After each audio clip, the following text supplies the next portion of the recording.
It is 10:02. Good morning. I'm Lucas Panzica. Super Bowl 56 is locked in. The Cincinnati Bengals will represent the AFC after defeating Kansas City 27-24 in overtime at Arrowhead Stadium. The Chiefs won the toss, but Patrick Mahomes, picked off by Von Bell, and the Bengals set up a 31-yard game-winning field goal by Evan McPherson to send them to L.A. The L.A. Rams outlasted the 49ers in the NFC Championship game Sunday night, outscoring the Niners 13-0 in the fourth to win 20-17. It'll be a matchup of two former number one overall picks at quarterback for only the second time in Super Bowl history, as Joe Burrow and Matt Stafford square off, and the Rams will play in their home venue at SoFi Stadium, just the second time in NFL history that a team plays the Super Bowl at home. Of course, the first was last season in Tampa Bay. The Las Vegas Raiders reportedly have their new head coach and Patriots offensive coordinator Josh McDaniels. Vegas also hired Patriots director of player personnel Dave Ziegler as their new general manager, replacing Mike Mayock. For all your foundation repair and waterproofing needs, visit USSTN.com. Breaking news at once on your home for the Titans and Vols. This is 104.5 The Zone.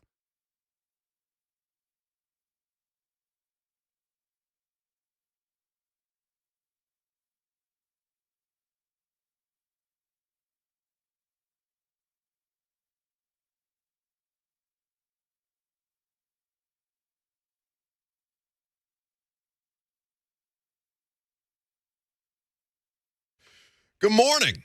Hope everybody's weekend was fantastic. Welcome into 104.5 The Zone. I'm Buck Reising. I'm with you until 1 o'clock. Lucas Panzica, he's behind the scenes. He's making the show happen, keeping us on track for 3 hours today. We've got a Super Bowl matchup to talk about. Another fantastic weekend of football, whether you watched it, whether you're here in Nashville and you just can't bring yourself to look at other football teams play the game because your football team got eliminated, but you're still holding on because you've got Travis Kelce over, 5.5 receptions in your DraftKings Sportsbook app. Whatever your reason, the football was great. We're going to talk about the Bengals and the Rams over the course of today's show. We're also going to get into the Tom Brady situation because, honestly, that would have been A1.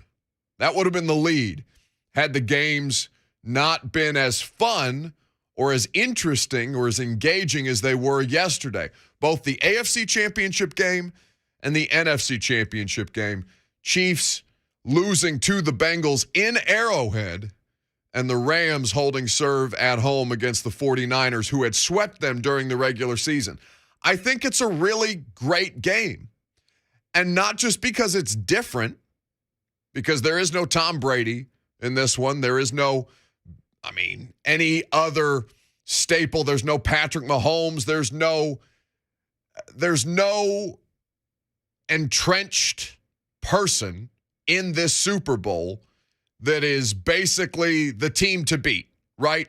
Bengals are, we talked about this, just kind of happy to be there, lucky to be there, maybe, given the fact that the Titans had the opportunity to knock them off. They didn't do it.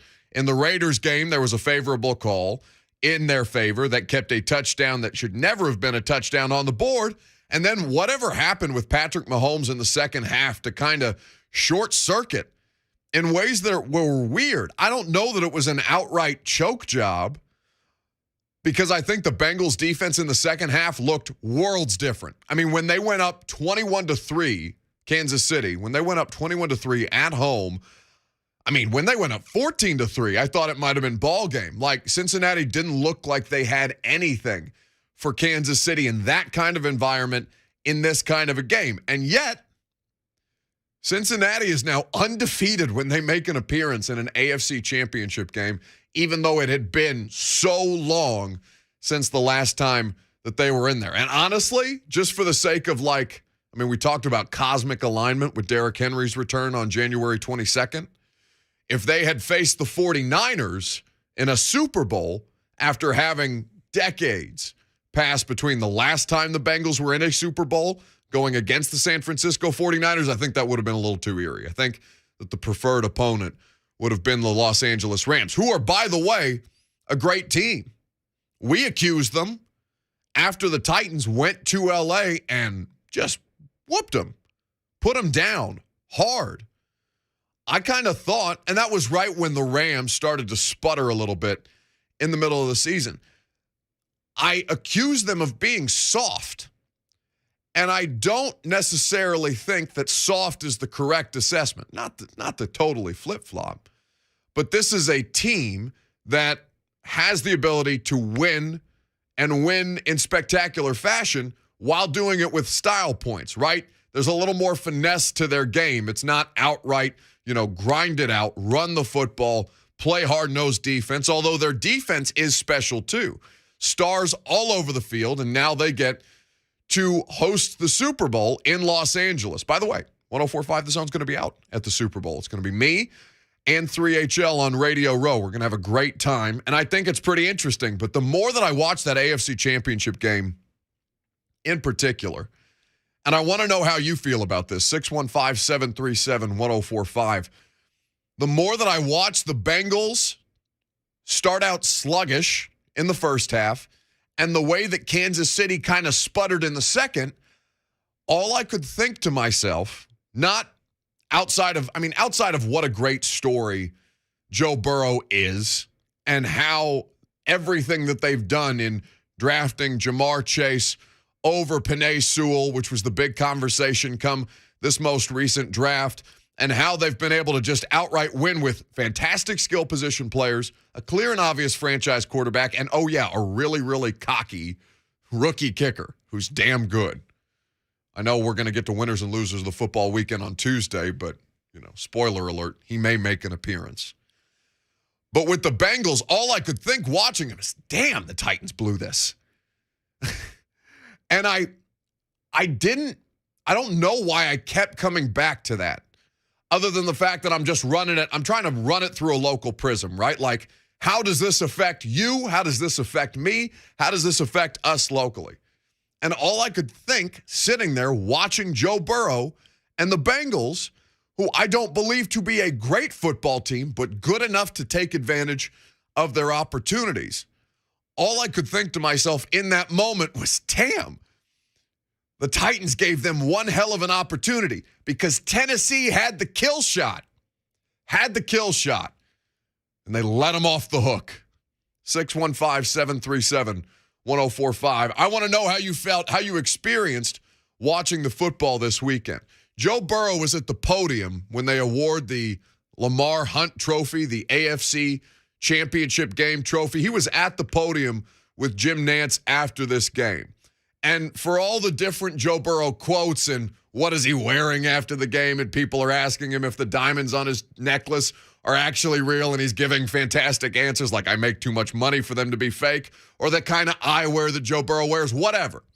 Remove yourself from everything that people are talking about around Joe Burrow, and I want to look at Joe Burrow himself because I am fascinated by this individual.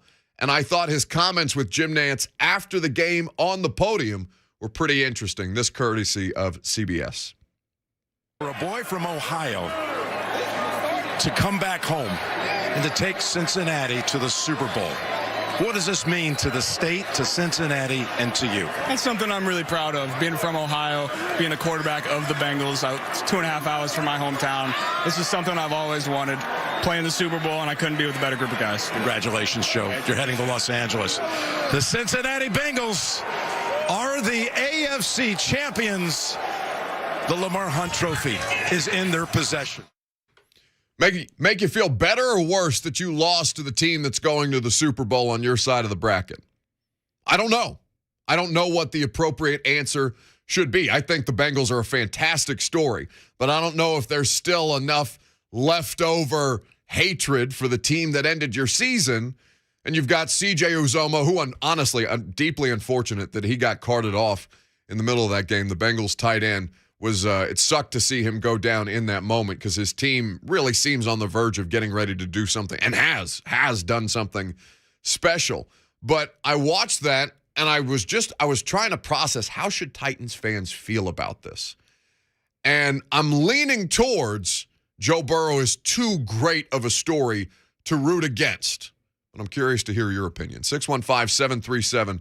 1045. That's the number. Mike Giardi of the NFL Network is going to be here. We're going to get into this Tom Brady nonsense because as we sit here at Monday, 10:12 a.m. on January the 31st, Tom Brady is not yet officially retired, even though we are 2 days removed from him being reported as getting ready to retire. That was insanity in the middle of everything happening on Saturday. We're going to talk about all of it today. I'm Buck Reising. It's 1045 The Zone.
Welcome back on this Monday, Reaction Monday to the AFC and NFC championship games. Buck Reising here with you till 1 o'clock, 615-737-1045. You can jump in on the conversation.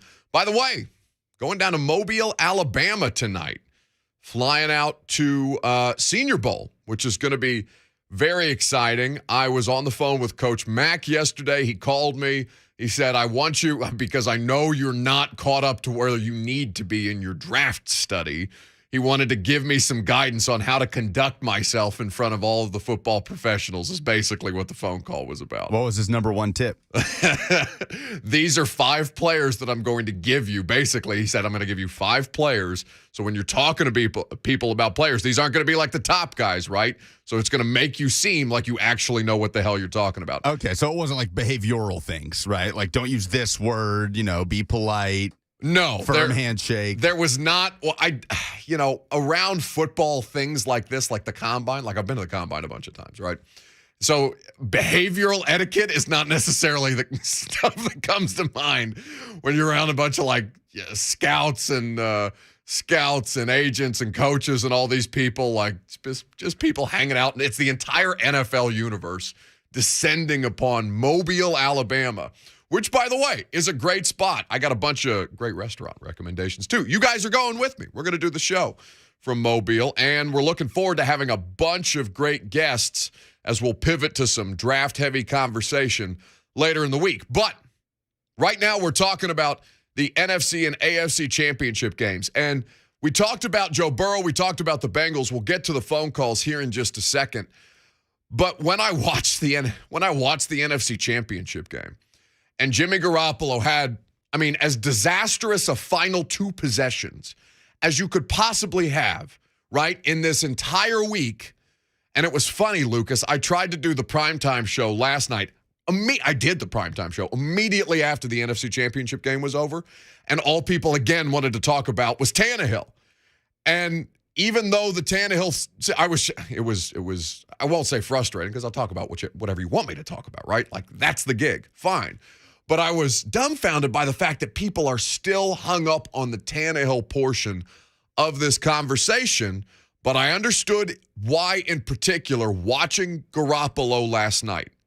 Because, one, I think that Jimmy, we all know his flaws, right? We all know what he is capable of, or rather not capable of. And by the way, the first game of the 3 postseason games that he played in, one of these games, he threw a touchdown pass in. He lost the game that he threw the touchdown pass in. He was 2-0 without a touchdown pass and with 2 interceptions in the wild card round and in the divisional round. Jimmy Garoppolo is inexplicable to me. I don't get it. But I understand what people are harping on more than ever after watching those final 2 possessions with Garoppolo and being like, oh, that's the way that your career ends in San Francisco. Like, that's it. That's it. You've done the best that you can do with this version of the quarterback. And as we kind of transition into offseason for the Titans, is that the same conversation largely that we're going to be having? How much further can you get with this guy in particular? And it was funny because I saw Jeff Darlington, who was on the Brady stuff this weekend too. He was at the NFC title game, and he was outside of the 49ers locker room. And John Lynch, the general manager in San Francisco, he's standing outside of the locker room, very solemn. He's greeting every player and coach for the Niners as they enter the locker room after losing to the Rams in dramatic fashion. It's what Jeff Darlington writes is they were all quick, brief handshakes except for one. And it's a picture of John Lynch hugging Jimmy Garoppolo. And that hug, to me, if you're looking at this photo, again, at Jeff Darlington on Twitter, it looks like the kiss of death from John Lynch. Like, everybody else gets a quick handshake, on to the next, good season, boys, tap on the butt, whatever. But Jimmy Garoppolo gets the hug, and it just feels like Godfather, right? Fredo. I loved you. You broke my heart. You broke my heart, Fredo. That's all I could think about looking at this picture of John Lynch holding Jimmy Garoppolo. 615-737-1045. 1045. Chuck is in Clarksville, up first on 1045 The Zone. Hey, Buck. I want to just kind of pump the brakes a little bit on anointing Burrow as the next coming of the great quarterbacks. I mean, Okay. he's fantastic. I like him a lot. But you got to look at the history of this league. I mean, let's go back just a few years. What was everybody saying about Russell Wilson was going to be every year to the Super Bowl? Jared Goff goes to the Super Bowl. All the Titans fans are going, "Oh my God, we were so stupid to get 5 draft picks. We could have had Jared Goff. Where's he at now?"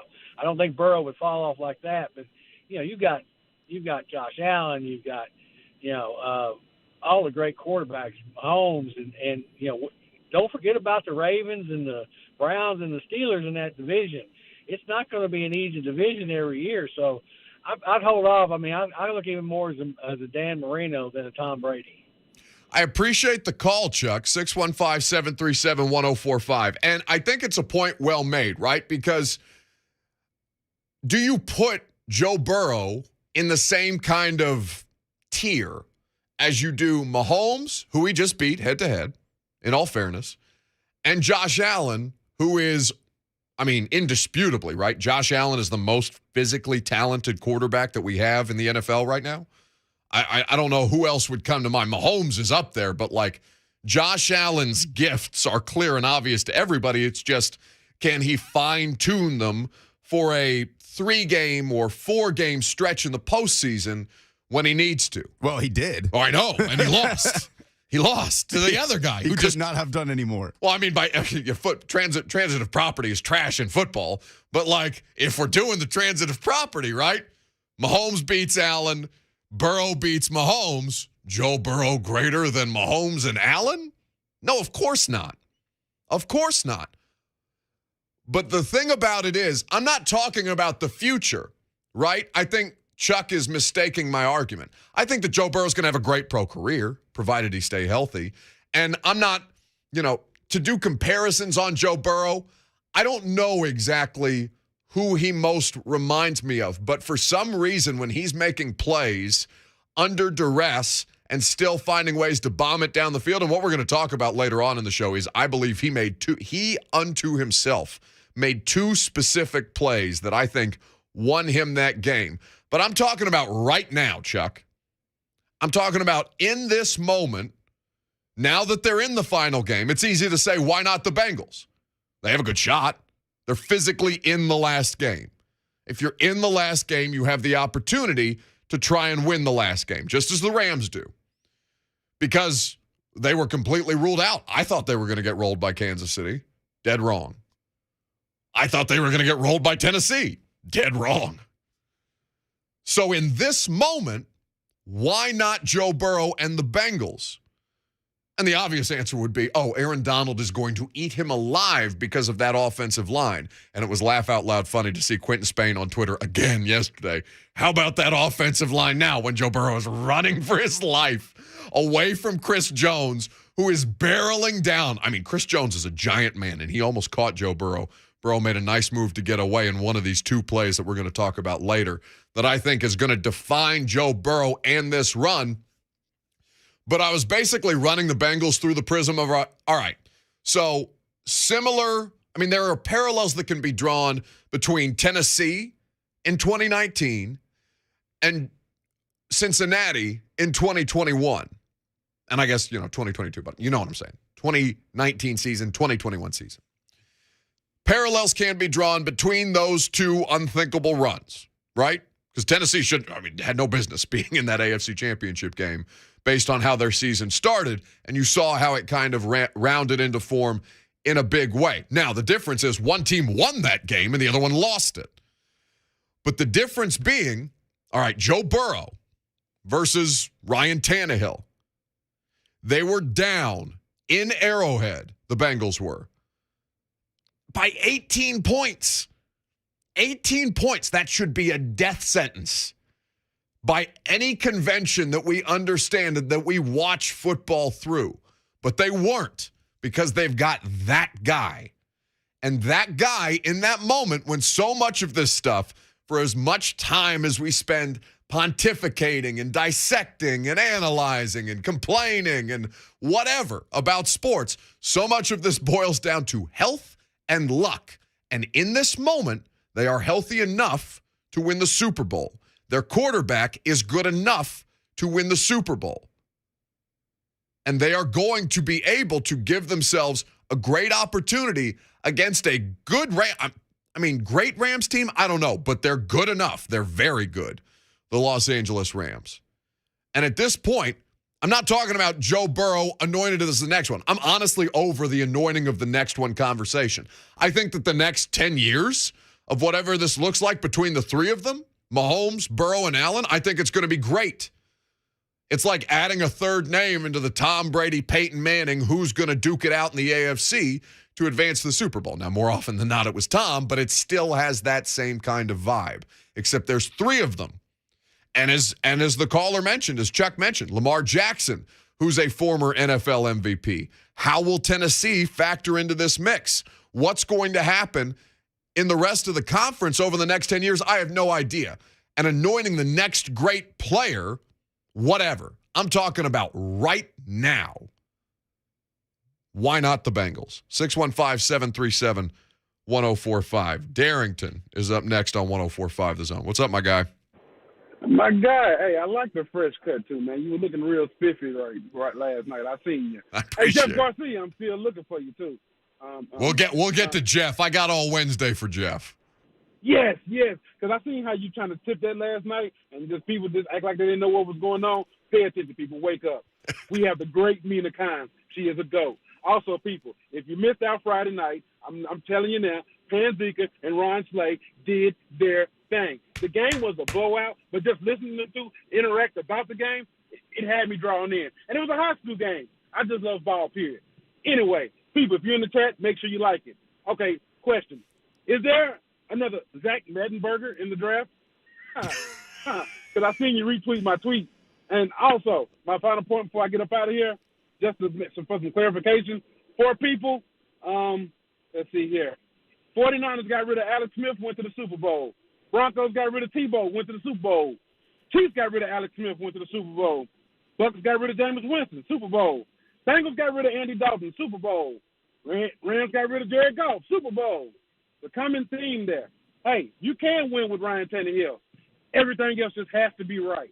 So, hey, I just want to know your take right about that. And also, never forget about Justin Hubert. He is also coming too. Let's just be thankful for the greatness of quarterbacks that we have coming for the next 10 years, and the NFL is in good hands as of now. But Tennessee does have to do something. All right, I'll let you have it. Love you guys. Stay cool. Like the chat, people. Do you think there's probably 90% of the radio audience that has no idea what the hell he's talking about for about, I would say, 75% of that phone call? But he hit a bunch of great points there. Now, what he's saying about what I did forget Justin Herbert. And I know Tony Romo was a bit like, how did you feel about you're a play-by-play person, right? Now, I don't want to sandbag you by asking you for criticisms of Tony Romo and then potentially endangering you getting one of these high-profile network television jobs because you took a knife to Tony Romo. Yeah, I am next in line to replace Jim Nantz, so I got to be careful what I say here. In my mind, you are. All I'm saying is, as a play-by-play person, how do you do Friday night broadcasts with Ron Slay? As Darrington mentioned, you should check them out. They're killing it on the high school basketball coverage. And I know that, this is still early in your play-by-play aspirations, but when you listen to Romo and Nantz, I don't know if you're just watching that game as a fan or if you're thinking about it mechanically. Because Tony Romo, while I do enjoy him, all I wanted for Romo to do in the most important moments was shut the hell up for 5 seconds and let it breathe. I don't care what you have to say, Tony, in that specific moment. Yeah, I love his energy, right? Because he's like giddy in the booth. Oh, sure. He's like one of us in the booth. And I do appreciate that, but he seems all over the place sometimes. Like it's the Michael Scott thing of sometimes I start a sentence and I just hope I find it along the way. I feel like Romo runs into that a few times And I agree with that you. criticism hit a little too close to home. I think that's just how you describe how I do 3 hours of radio. That's how we make a living. Yeah. Oh, God. But at the end there, I agree with you. When they're celebrating, they're spilling out onto the field. It's first setting in that the Bengals are going to the Super Bowl, and he's just he's still going and going and going. You gotta just lay out in that moment, let the moment speak for itself. With all that being said, and Darrington bringing up the point of, all right, teams that made a change at quarterback, Super Bowl, right? He listed you a bunch of examples, and two of them, poor Alex Smith. Alex Smith, just get the hell out of the way. He's like, do you remember that Dane Cook movie? For whenever Dane Cook was kind of like a shooting star across the sky. Good luck, Chuck. Good luck, Chuck. Yeah. Like, Dane Cook hooks up with these women, and the immediate next man that they meet, they marry, right? And so it becomes a service. No, it's the girl breaks up with the guy, so he hires Dane Cook to date the girl, so she sees how bad it is out there, and she goes back to her old boyfriend. It's a good movie. Oh, it's good on a relative term. Yeah. When I was in high school and I got a kick out of stuff like that, good movie. Good, like Matthew McConaughey rom-coms are good, right? Like, they're not good, but they're good. Before Matthew McConaughey was sitting in a Lincoln commercial telling you how to pontificate the universe or to contemplate the vastness of the universe. Anyway, the point that Darrington was making about the quarterback, you make a move at quarterback, it all but guarantees you the Super Bowl. Of course, that's not true. Think about the comparisons that he just made. Now, I'm not saying that it's not essential. Like, you cannot be fearful of moving on from the devil right? And I'm not saying that Ryan Tannehill's it's ridiculous to talk about Tannehill in these terms, because back-to-back division titles, you've never done that before. Top seed in the AFC, you haven't done it for what is that, 14 years, the math on that? I probably botched it, but either way. You've only done the 1 seed as the Tennessee Titans 3 times in your franchise history. One of them includes Ryan Tannehill. You continue to win football games with Ryan Tannehill, but the conversation is not about, all right, what's your regular season record?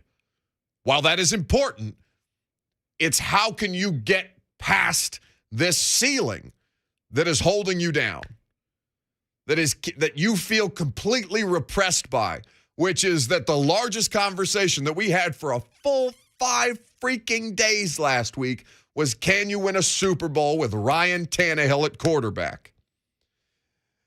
And while I understand that the Goff and Stafford situation, yes, the results bore out. Super Bowl, first season that they had him. And to McVay's credit, he also made the Super Bowl with Jared Goff. So you can't make it specifically about the quarterback. Jared Goff had clear and obvious limitations. We all understand this. Matt Stafford has some limitations as well, but he's obviously a more talented player at the position, and it has helped propel them to this point. With Alex Smith and Patrick Mahomes, Mahomes has been to Super Bowls consistently. But even Mahomes, who fell short yesterday, there is going to be a lot of criticism today of Patrick Mahomes for the way that he performed in that second half. Would there not be? Are people in Kansas City not looking at that realistically, other than the one? Somebody sent me a screenshot of this local Kansas City television station that was saying, nobody believed in us. We were never supposed to be here. It was the most ridiculous thing I've ever heard. No, you literally have the greatest player I've ever seen play that position in Patrick Mahomes. Please shut the hell up with that. Other than that particular local news station, and forgive me for not attributing proper credit, is not the conversation around Patrick Mahomes today what the hell happened to him in that second half. Because I think it is. And it's the exact same conversation or a variation of it that we're having about Ryan Tannehill. KMBC, by the way. Thank you. Name of the D. But the problem with Darrington's argument, you got rid of Jameis Winston, you won a Super Bowl, right? You got rid of Alex Smith, you won a Super Bowl. You got rid of Andy Dalton, you go to the Super Bowl with. You got rid of Tim Tebow, and you got Peyton Manning. That's what I'm saying. Like, you got rid of Jameis Winston, you got Tom Brady. You got the greatest of all time. Like, you got rid of Alex Smith, you got MVP Pat Mahomes. So it's like Tennessee fans, shouldn't have fired this guy. It's not about the firing, it's about the hiring. It's not about who you got rid of, it's about who you replaced them with. Those teams all replaced them with Hall of Famers. The Bills got rid of Nathan Peterman, the Peterman, all right? The worst, and I feel bad for Nathan Peterman, but among the worst players I have ever seen perform in an NFL football game. They got rid of the Peterman. They got Josh Allen. You know what Josh Allen did? Josh Allen threw 9 touchdowns, 0 interceptions, and got bounced in the second round of the postseason. Like, it's not as easy. It's not as one-to-one as you want to make it out to be. I wish it was. My life would be a hell of a lot easier if it was that cut and dry. It would be so much harder to be as wrong as I am from time to time. But in these you have to take each season in and of itself. Even though you understand you have talent, you have roster construction, you have reasons why they should continue to be great, Patrick Mahomes has won 1 Super Bowl. And you cannot only win 1 Super Bowl for the price point of that quarterback and with that kind of talent. And between Mahomes and the performance in the second half that is being discussed today, and the idea that the organization around him is going to come under much heavier scrutiny because you continue to go to these games and you've only been able to win it once. Patrick Mahomes has a lot more football to play. Josh Allen has a lot more football to play. Ryan Tannehill has a lot more football to play. I'm not saying that he is them, but you understand my point. I think that people get too caught up in recency bias about the quarterback conversation and withdraw themselves from the fact that there's so much that goes into who makes it to the Super Bowl. Not that there shouldn't be accountability, but that there also should be realism about the situation. 615-737-1045. That's how you jump in on the conversation. We'll get to more of your phone calls. Coming up next, we have a lot more on the Tom Brady part of this weekend because that was utterly ridiculous. Happy to have you guys along for the ride. I'm Buck Reising. It's 1045 The Zone.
Welcome back on this Monday. I'm trying not to kick people while they're down. Maybe people don't believe me when I say that. Schaefer in here kicking my chair. Can you hear that through the microphone? I don't know. Didn't hear that one. No, I didn't hear that one. The chair's here. Well, what do you want him to keep doing it? Relax back there. I think that I don't trust the chairs in here enough for him to continue to kick them. So I feel like now that would be a great visual if I physically collapsed on camera. That would be fantastic. But I would say to you that I'm not trying to kick people while they're down like Jonathan Schaefer just tried to do to me. But I was watching T. Higgins make plays all over the field yesterday. Lucas, do you recall, shall we play some trivia before we go back to the phones? Do you recall where T. Higgins was drafted in the second round? I'll give you the round. In the second round of 2020. Do you recall? Oh, early, right? Yes, early. The first pick. He was the 33rd overall pick in the second round. 3 picks after the Titans selected Isaiah Wilson. Not to twist the knife, but I'm watching T. Higgins make plays yesterday. I'm like, my God, would that have looked nice in this offense for what I want them to do with this offense in the future. And that's a double whammy for a lot of people in this area who T. Higgins, of course, an East Tennessee native, would have loved to see him in orange. Yeah. So I've kicked 2 fan bases while they're down. My deepest apologies. But I couldn't help but feel that way watching him make plays for the Bengals. He's great for them. And they understand. I mean, he's also surrounded by other great skill position players. But how they get those guys singled up with one-on-one matchups, it's unthinkable to me. Jamar Chase's touchdown, one-on-one alone in the end zone. That's money. Money. It's why with how the Cowboys choked out against the 49ers was so egregious, because there were multiple opportunities where CeeDee Lamb had one-on-one coverage and they just didn't throw it up to him. Troy Aikman never lights people on fire, but he went on local Dallas radio and said it's insane that's the way that if that was Michael Irvin, we would never have let that happen. In fact, we won playoff games specifically with that strategy. Hint, hint, you have one, A.J. Brown. 615-737-1045. But that's why people are crowning Burrow, right? I think that's a huge reason why. Look what's around him. And they're all 25 or younger. Look what's around him as far as wide receivers. Right. Look what's in front of him is hot trash. And he took that to the Super Bowl. No, I know. Like, it matters, right? But also, and we were talking to Bud Dupree before, and I keep saying we're going to go back to the phones. I promise we will here in just a second. But Bud Dupree, leading up to the week of Titans-Bengals in the divisional round, and Bud Dupree, who has seen him from his rookie year in the AFC North while Bud was still playing in Pittsburgh, Bud Dupree's observations were, he's a young guy. He's willing to move around. Like, as you get older and older, you get less willing to move around because you know you're going to get crunched. And what you see from Joe Burrow is that one, fearlessness that I don't know how many people could replicate, but also the ability to continue to extend the play even when you know you're going to get smoked. Because somebody brought up earlier, I think it was Chuck in Clarksville brought up earlier, I see more, I can't remember who he said. Dan Marino than Tom Brady. And what I saw in watching Burrow, and albeit at a much higher level of athleticism with Burrow, what that reminded me of was how much fun early Ben Roethlisberger was as a player. When Ben would make inexplicable plays, now not hugely mobile, which is why he was more of a fascination because he looks like a skyscraper that's running. But Ben would get out of trouble so often and still find ways to make plays down the field. Andrew Luck was like this before his body started to just give out on him, which is why he ended up retiring. Like, they would run around and make these tremendous plays and then just get smoked on the end of it. Backyard football. I think that's what Ben coined it. What, Roethlisberger? Yeah, I think that's kind of what he has described as his style of play. No. Ben does not get the trademark on backyard football. Ben does not get to have that. Ben Roethlisberger is not out here in these streets saying that he single-handedly coined the term backyard football. Coined is a poor word, but that is how he has described his style of play. Okay, very good. 615-737-1045. Charlie is in Franklin up next on 1045 The Zone. Hello, Charlie. Hello, how are you? I'm from Indiana, and nobody's going to believe this, and nobody is going to want to do what I do. Back in 1966, my brother was going to the Final Four in Indianapolis, coaching the Cloverdale team against Indianapolis Tech. And about the game was about over, and I knew Jimmy was going to lose, and I had to leave the gymnasium.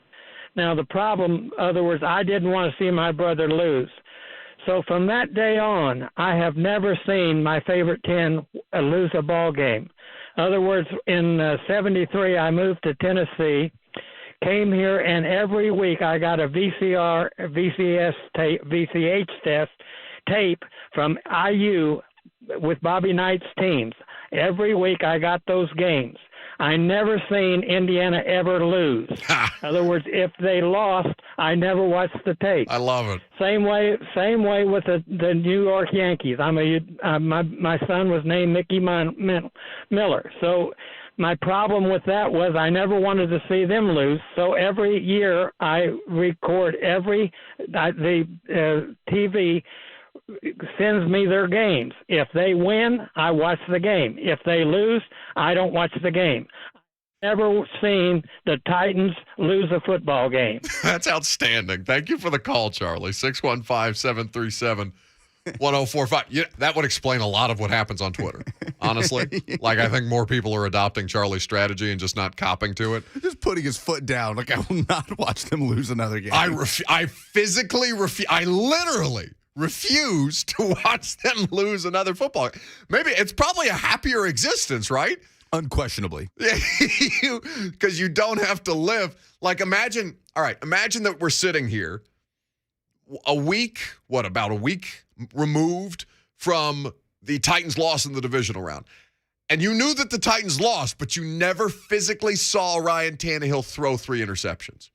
Would that not just be a much more blissful existence? Now, that would be terrible for me because then I wouldn't have a bunch of people pissed off and miserable calling and listening to sports talk radio. Turns out that's kind of good for business. But what I'll say is that it sounds like being a sports fan, but like in a therapeutic way. Like, it's just you get to live the highs and you never have to in real time experience the lows, which of course can call deep, deep depression if you're a sports fan or based on our experience last week. When we come back, I want to talk about what would have been the biggest story in sports before these 2 football games played out. Tom Brady is apparently retiring, but he hasn't officially announced it yet, and it's leaving the three of the biggest NFL insiders out there just on a ledge, out there by themselves. We're going to walk through what the hell happened with Tom Brady on Saturday, or more importantly, what didn't happen. Mike Giardi is also going to join us of the NFL Network. I'm Buck Reising. It's 104.5 The Zone.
It is 11:02. Good morning. I'm Lucas Panzica. Super Bowl 56 is a go. The Cincinnati Bengals will represent the AFC after beating Kansas City 27-24 in overtime at Arrowhead Stadium after coming back down 18 in the first half. In OT, the Chiefs won the toss. Pat Mahomes was picked off by Von Bell, and the Bengals able to set up a 31-yard game-winning field goal by Evan McPherson to send them to L.A., where they will take on the L.A. Rams, who outlasted the 49ers in the NFC Championship game on Sunday night, outscored San Francisco 13-0 in the fourth quarter to win it 20-17. Super Bowl 56 will take place at SoFi Stadium 2 weeks from yesterday.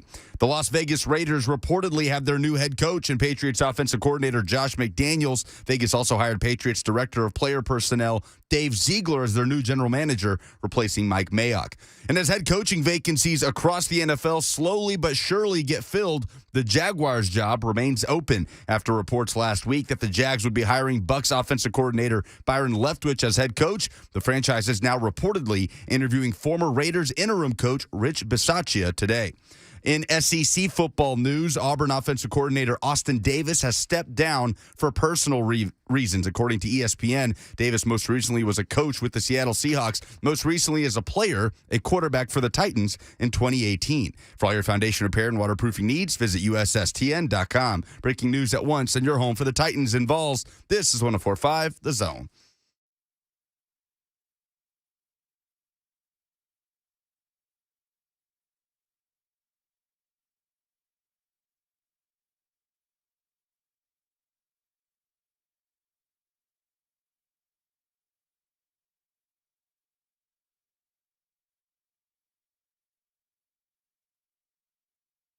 Hour number 2 on this Monday.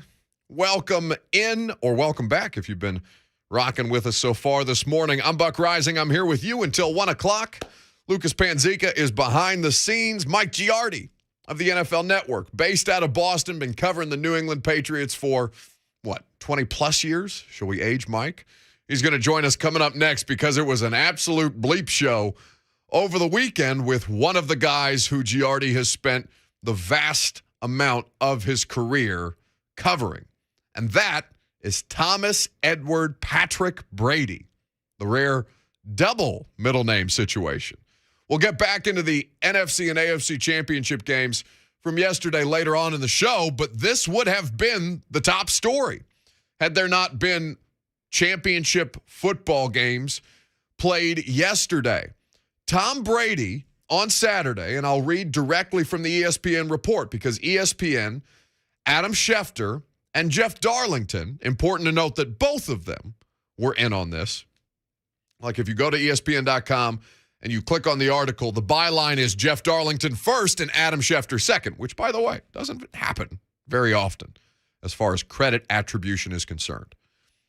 Tom Brady is retiring from football after 22 seasons in which he won a historic 7 Super Bowl titles, sources told ESPN on Saturday. Okay, so one, earth-shattering, and now it's starting on SportsCenter, the Brady highlights coming across the screen. This is a massive, massive story across sports internationally. This is the greatest of all time at the most important position in sports. This is the one and only GOAT that you can legitimately assign in the NFL. You can give all the GOAT emojis you want to your favorite players. No, there is one, and it is Tom Brady. Now, with all that being said, Tom Brady has not, 2 days later, officially retired from the NFL. And in real time, this story got set on fire. Because not only did Tom Brady's dad come out publicly in several different news sources in New England media and vehemently deny that Tom Brady was retiring, his company, TB12, his own company, put out a thank you, Tom message on their official company Twitter account that they had to delete.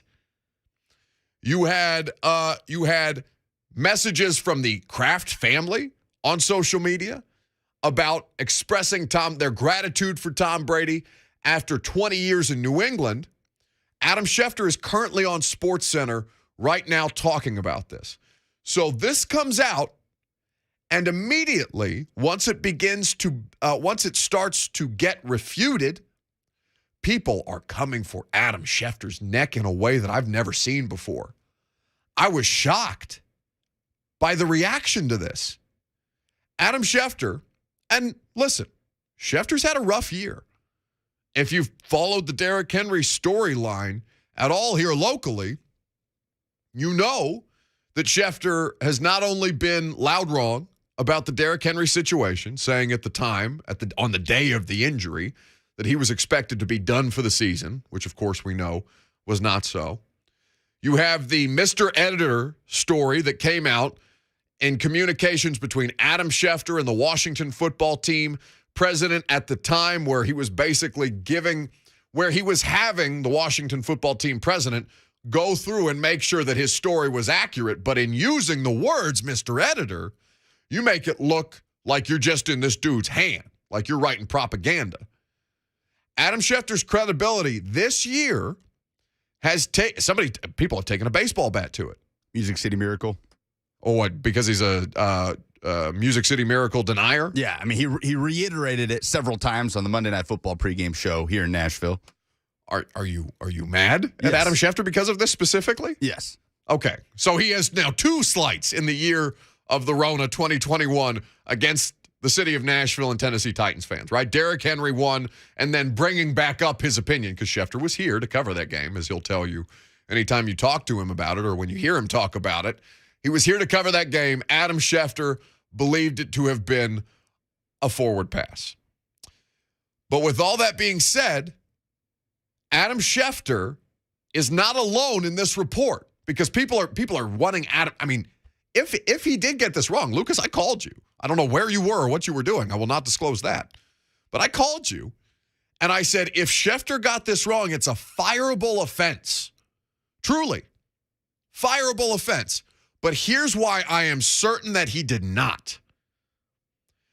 With the Tom Brady situation, there's a bunch of different factors that you have to consider. And I'm not here to give you like a media, like nobody cares about, or at least I don't think the vast majority of people care about inside media baseball stuff, right? Like I don't know. But I think that it's important to kind of flesh this thing out a little bit. Because what I saw the reaction be was basically, well, it's not true until Tom Brady tells me it's true, Adam. You don't know anything. That wasn't the case a year ago. Adam Schefter, peaked almost on the set of the NFL draft in Cleveland. When this man had the Stones on live television, I was watching it. NFL Live, Laura Rutledge is hosting. She's there with our friends Mina Kimes and Marcus Spears, Dan Orlovsky. They're on the set of NFL Live at the NFL Draft in Cleveland. And Adam Schefter, with the story that Aaron Rodgers wants to be traded from the Green Bay Packers, has the Stones on live television to say, you know what, Laura? Go to commercial break. When we come back, I've got some breaking news for you. Do you understand the degree? People don't do that. He basically, when I do one of my hacky sports radio teases to get you to stay through the commercial break and talk to me about whatever I want to talk about in the next segment, that's one thing. To do it with Aaron Rodgers wants a trade out of Green Bay is entirely another. Now, once you flesh that story out a little bit, people started to pick apart, all right, did Schefter actually report this, or did he just piece the things together and run with something that he knew to be true, but also not by the standards of conventional journalism? If people even care about that anymore, I feel like largely people don't give a damn. People aren't differentiating between Bleacher Report and the Wall Street Journal, right? I feel like people don't care. It's wherever you get your news, wherever you get your information from. You want to get it from there, fine. As is your right. Do what you want. But I do think that there should be some, what's the word I'm looking for? Some discretion. People should have to discern where they're getting their information from. But Schefter has never been, before this year, did you ever second guess, legitimately second guess Adam Schefter? As somebody who works in this, almost never. Almost never. Even when, the story seemed improbable, like Andrew Luck is retiring. Schefter had that. Luck got booed off the field of a preseason game in Lucas Oil because Schefter nuked him in real time. The Aaron Rodgers thing, which ended up being so and started the biggest story of the offseason. But here's why I believe Schefter almost implicitly on this story about Tom Brady, even though people are looking to bury him because it hasn't happened after 2 days. One, it's not just Adam Schefter. It's Adam Schefter. It's Jeff Darlington, who, if you don't know who Jeff Darlington is, Darlington was the first one out there after Brady saying that Brady wanted to leave the New England Patriots, which was indisputably the biggest story in the NFL that year. Jeff Darlington is close to these situations. So it's Darlington and Schefter in that order on the byline on this story.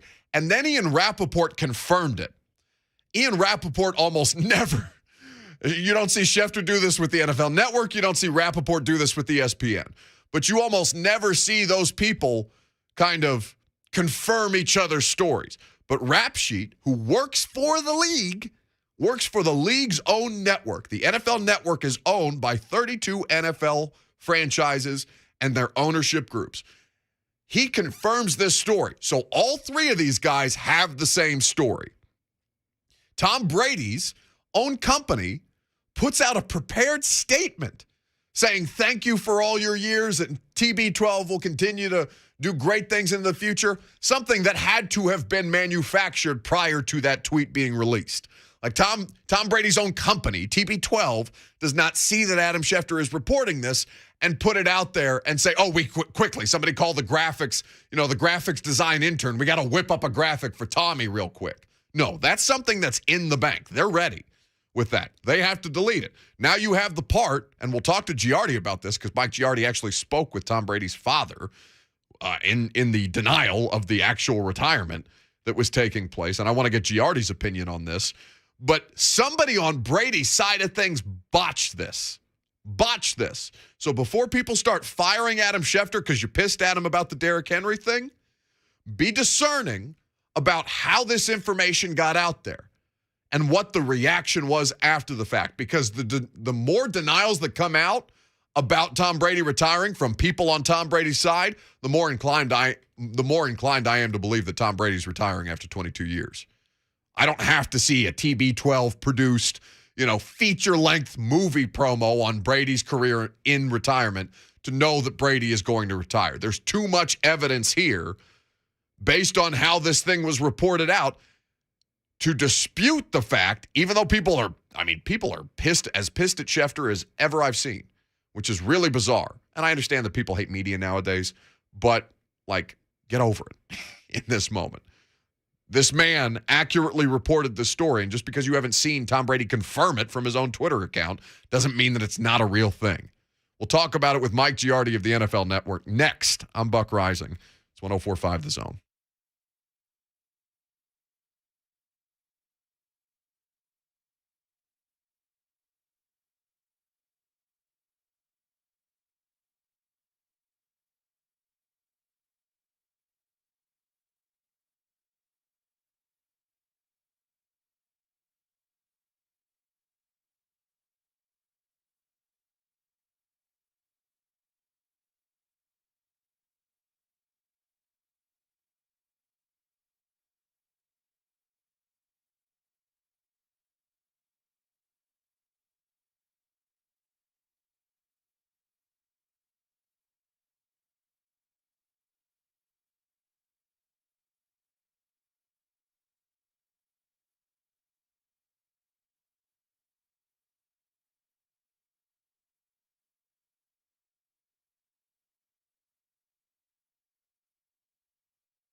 Welcome back on this Monday. Ridiculous weekend of sports and really sports news.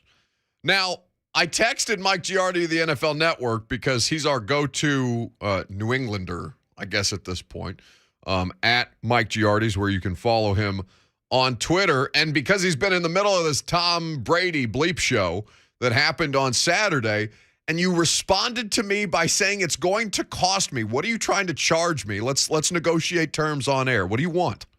Well, Lucas was telling me that you guys have a guest budget and that you get to save a percentage. If you don't get to wheel that out, you get to keep that money. So Lucas was saying, I can pretty much ask for whatever I want because you're cheap as hell. So I want to appreciate Lucas for giving me the heads up there. And yeah, I want all the guest budget, all of it. Okay, well, I would be. Hey, yeah, look at you back there with the cash register. Relax. It's going to be coming out of my pocket, not yours. It's easy for you to say. Yes, I'm very happy. Lucas gets 20% of the finder's fee too. I'm very happy with the credenza I just purchased for my living room with the money that I'm supposed to be paying you. I'm happy with these terms during football season. Mike Giardi of the NFL Network is here with us on 104.5 The Zone. All right, so walk us through Saturday from your standpoint, Mike, because all I was doing is watching Twitter burn for basically 6 hours.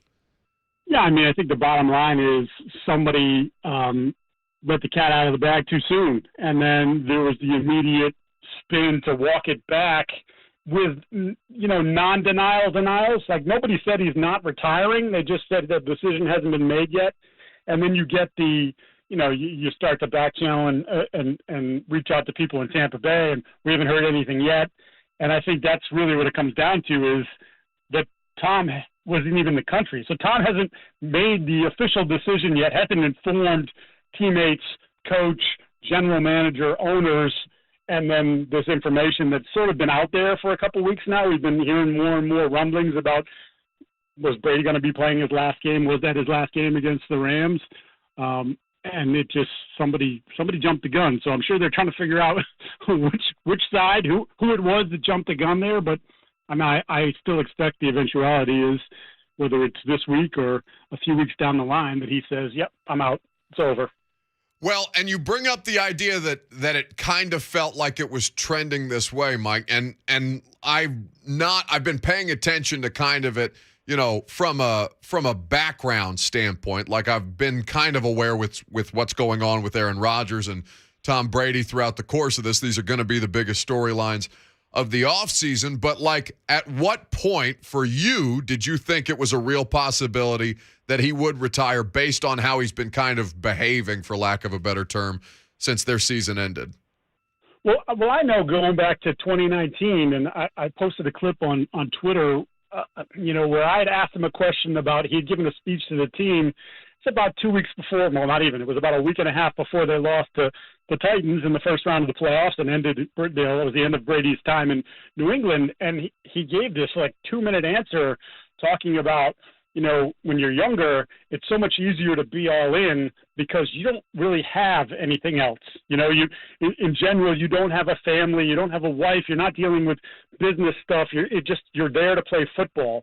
And then as you get older and you have kids and you start to develop other interests, then you realize all the things that you can't do, all the things that you're missing if you want to be the best you can be. And obviously, as we know, Brady, he's maniacal about this stuff, from bedtime to what he eats to how he trains, when he trains. Like, everything is so regimented for him, and there are things that he had missed, and he brought it up then. Like, he's like, you understand now as you get older that you don't get these things back. You missed the dance recital. It's not going to happen again. That dance recital is over and done with. That basketball game, it's over and done with. You're around the holidays. You're not enjoying the holidays because you're locked in on, playing the New Orleans Saints that week, and you've got to do your film study and your workout and your rehab and all this thing.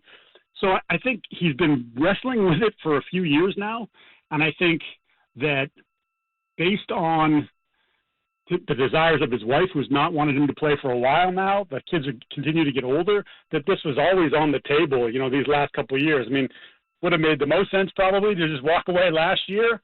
But, hey, everybody wanted to run it back. They got everyone back, so he came back again. But I think it's been sort of, Tom versus time, right? And, yeah, he can still play, but the things that he's losing away from the field are the things that he is coming to miss more and more, and I think that's why this made it realistic now. Mike Giardi of the NFL Network is here with us discussing the Tom Brady news of Tom Brady's imminent retirement at this point after 22 years of quarterbacking and winning almost all of the Super Bowls, 7 Super Bowls to be specific, across that span. Mike, how long have you been, how many times, I guess is probably the appropriate answer, how many times have you used the Tom versus time pun today, like in interviews? That was actually the first time. I just popped into my brain just now. Haven't used it once.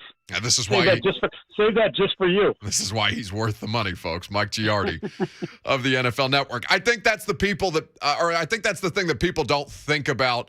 I mean, hardly at all, Mike, because they have no concept of what Brady's regiment is like. That's when I talk to athletes, both guys who are still in it and guys who are, more recently out of it, it's not necessarily about the games. They would play the games until the end of time because that's the best part. It's the build-up, the off-seasons, the training, the regiment, the diet, the sleep habits, the complete dedication of their lifestyle to this thing that I think that's the thing that makes Brady so crazy to me. It's not that he's still playing in these games.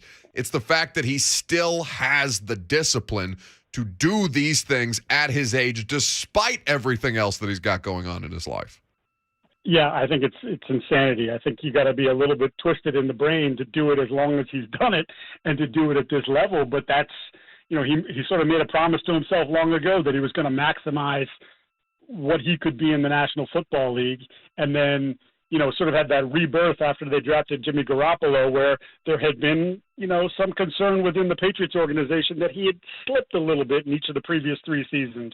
You get Belichick saying, we know his contract situation and his age when they drafted Jimmy, and that was almost, that went in, well, he didn't take too kindly to that, and it was almost like, okay, well, I'm going to turn it up even more. And if you didn't think I was crazy enough before, I'm really going to go there now. And then you have this whole second career, essentially, where he has another Hall of Fame run in him. If he had stopped playing then, he was a Hall of Famer. And now he goes on and wins 4 more Super Bowls after that fact. So, the drive and the determination, I've said it a million times, his competitiveness, no matter what it was, whether it was 40 yards away on an August Tuesday in training camp, trying to drop balls into a bucket versus Brian Hoyer and Jared Stidham or Kevin O'Connell or whoever the backup quarterback du jour was at that time. Like, Hoyer would tell you he wouldn't let him lose, like he wouldn't lose. You'd beat him and he'd be like, no, we got to do one more round. And then he'd get it and then he'd walk off. That's it, we're done. Like, he had to win. He always had to win. And I mean, they talk about like the Patriot way, and if you believe in that sort of thing, his face has to be right there because he's the one it was built on. Mike Giardi of the NFL Network is with us. When I kind of think about this, Mike, and we've seen a lot of great quarterbacks. By the way, before we get into this, how pissed do you think Ben Roethlisberger is? Who actually? Let me ask you a better question. Who do you think's more upset that Tom Brady just stole their shine? Ben Roethlisberger or Mike Krzyzewski? Krzyzewski's got a pretty big ego here, so but yeah, it's probably Ben. You got to share the stage with him in Canton in 5 years. I would be pissed. Not too many people are going to be talking about Ben that weekend, I don't think. No, it's deeply unfortunate for Ben Roethlisberger, but at least he got that hour-and-a-half long parade around Heinz Field. With all that being said, though, Mike, we've seen a lot of these greats kind of peter out at the end of their career. Tom Brady was discussed and is still a legitimate NFL MVP candidate at the age of 44. Is this not – I understand that the perfect walk-off would have been the Super Bowl winning walk-off, right? But there's precious little evidence to say that he shouldn't or that he couldn't come back and still play at a high level if he so chose. Well, I mean, that's what you're going to get, I think you'll probably get it even after he retires. Well, he could still, he's still playing great. Like, maybe he just doesn't want to go through training camp anymore. Somebody has an injury, they call him up and, and he's back. I mean, I guarantee you those stories will be out there for, I don't even know, the next year, maybe the next 2 because we're that crazy in the media. But I think I think he always said he wanted to go out when he sucked. And I think he was just saying that to say that. I don't think he wants to suck. I don't think he can handle sucking. Like, I think that part of it was not in his brain. I don't think he could process that. I don't think he'd want to go through that. I don't think he'd want to feel like he's a drain on his good teammates if he got to that point. So yeah, to your point, it's like, I played great. I was 44 years old, and I'm throwing for 5,000 yards and 40 touchdowns. Like, it's absurd, and it's why we get jealous and selfishly want him to play. Like, no, you can't walk away, but it does make a lot of sense that this is the time to tap out. Who do you like in the Super Bowl? Uh, That was dramatic. It's an easy question. Yeah, Who do you like in the Super Bowl? I was kind of hoping San Francisco was going to be there, so I haven't wrapped my head around it yet. But I guess I'm just loving the Cincinnati story. I'm loving what Burrow's been able to do. I saw the guts that he plays with, the toughness, that team sort of embracing this, like, forget about why not us, it's going to be us type thing. I guess I'm gonna ride that wave until the end. I don't know why you would say the 49ers, given that John Lynch was pictured giving Jimmy Garoppolo the kiss of death in the post-game locker room with that hug. It was Fredo from The Godfather. It was. It's exactly what that moment was. I don't want to talk about it, all right? I don't want to talk about it. All right, I'm done with you then. Mike Giardi of the NFL Network, thank you so much, buddy, for coming on short notice. I will figure out the proper compensation. Lucas and I will enter further negotiations, but are you on television today? I am. 1 o'clock. You'll see me talking about Josh McDaniels. That's a big storyline. 1 o'clock on the NFL Network. Mike Giardi. You can see him all over your televisions. Thank you, buddy. Thanks. I can't imagine what it was like to be in the middle of that. What a news weekend up there. Crazy. Well, the McDaniels thing, that had honestly slipped my mind until he just said that. Josh McDaniels is going to be the next head coach of the Las Vegas Raiders. That just I don't want to laugh, and maybe I'll save it. Maybe I'll save it for losers of the football weekend. But you know what? Can you guess what came into my mind when I saw that the Raiders were hiring Josh McDaniels as their head coach? In 2 months, he'll be back with the Patriots? Well, no. Like last time? Yeah, this was fun, but psych. Yeah. That's such a ridiculous story that Josh McDaniels just cold turkey quit the Colts after the game. I don't want anymore. Went scurrying back to Papa Bill. No, what came to my mind is that picture of Rick Bisaccia, who was the interim Raiders head coach, in the hotel room writing letters individually to each of his players in what was one of the most, feel-good pictures of the year. But also it made me think, you had to have somebody take that picture, Rich. I'm on to you. I see what you're doing. It's a great, nobody writes, or very few people write handwritten letters or send handwritten letters to people anymore. It's a lovely thought, but also you had to have somebody in position to take that picture of you. I thought the same thing. I'm on to you, Rich. But there has been overwhelming support from Raiders players for Rich Bisaccia. Oh yeah, I can't get Will Compton to shut up about it. He loves Rick Bisaccia. And wasn't there what's the connection between him and Tennessee? It was that during the debacle of a coaching search in 2017, the Freedom of Information Act that released all of Curry's texts and emails, somebody... just that sentence. Freedom of Information Act and the University of Tennessee. The great FOIA dump of the 2017 coaching search. Somebody had reached out to Curry saying, hey, Rich Bisaccia, I want to say he was on the Cowboys at the time. He was definitely a special teams coordinator somewhere in the league. Yeah. Rich Bisaccia, would like to have a conversation with you about the open job. And the response from Curry was, who's Rich Bisaccia? That's right. That's right. Well, he's not the head coach of the Raiders anymore. Yeah, that is a big... We haven't spent near enough time on coaching carousel stuff. We will do that this week with Kalen Kaler of Defector, who's going to join us on the show this week while we're down there at the Senior Bowl. But the Tom Brady situation, and we'll move on from it after this. I almost want Tom Brady, and I shouldn't do this. I shouldn't root actively against my media colleagues, but I want Tom Brady to play a whole nother NFL season just to be like, eat it, Schefter. Not because I have any malice towards Schefter, just because I think the concept of Tom Brady seeing this and it being before, King Brady has decided that he wants this decree handed on from down high. I want him to just be like, nah, you know what? Run it back. But what about this spot for the Raiders? It's like either you're going to retain the greatest quarterback of all time who just led the league in The yards Bucs, you mean? and touchdowns. The Bucks, I'm sorry.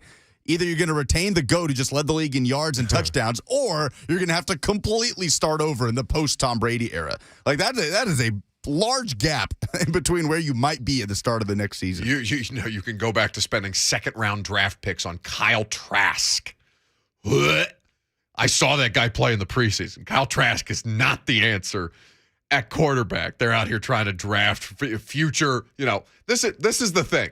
Like, Jason Light gets a bunch of credit, and by the way, they brought Tom to Tampa. Jason Light, as the general manager of the Tampa Bay Buccaneers, should get credit for that. But also, Jason Light is out here drafting Kyle Trask in the second round.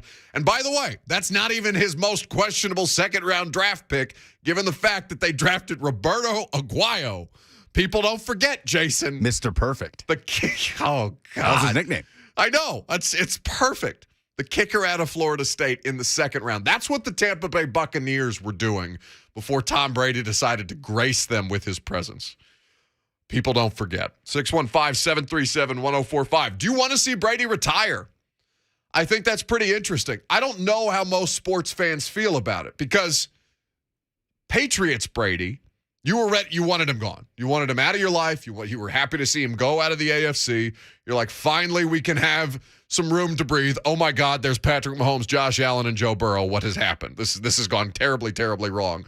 We traded one great quarterback for three now, and not even including the former NFL MVP in Lamar Jackson. What fresh hell is this?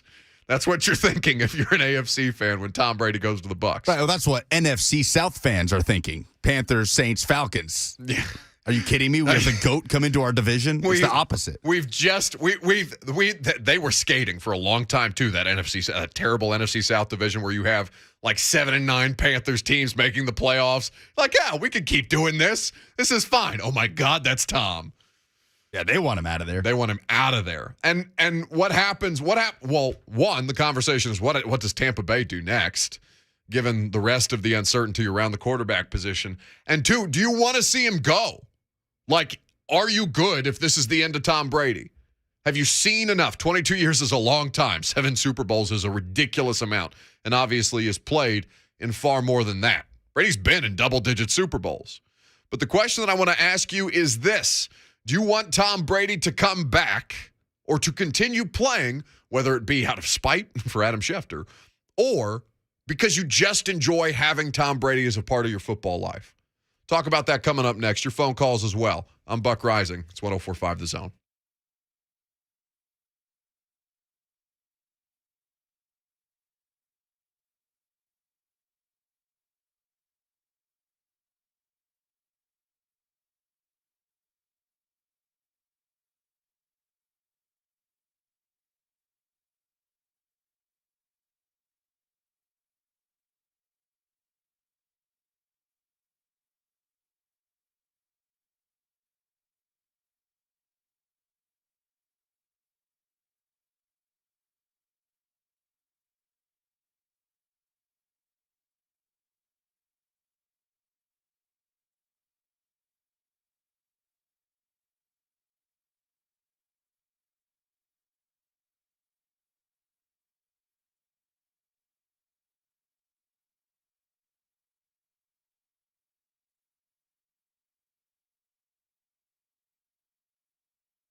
Welcome back on this Monday.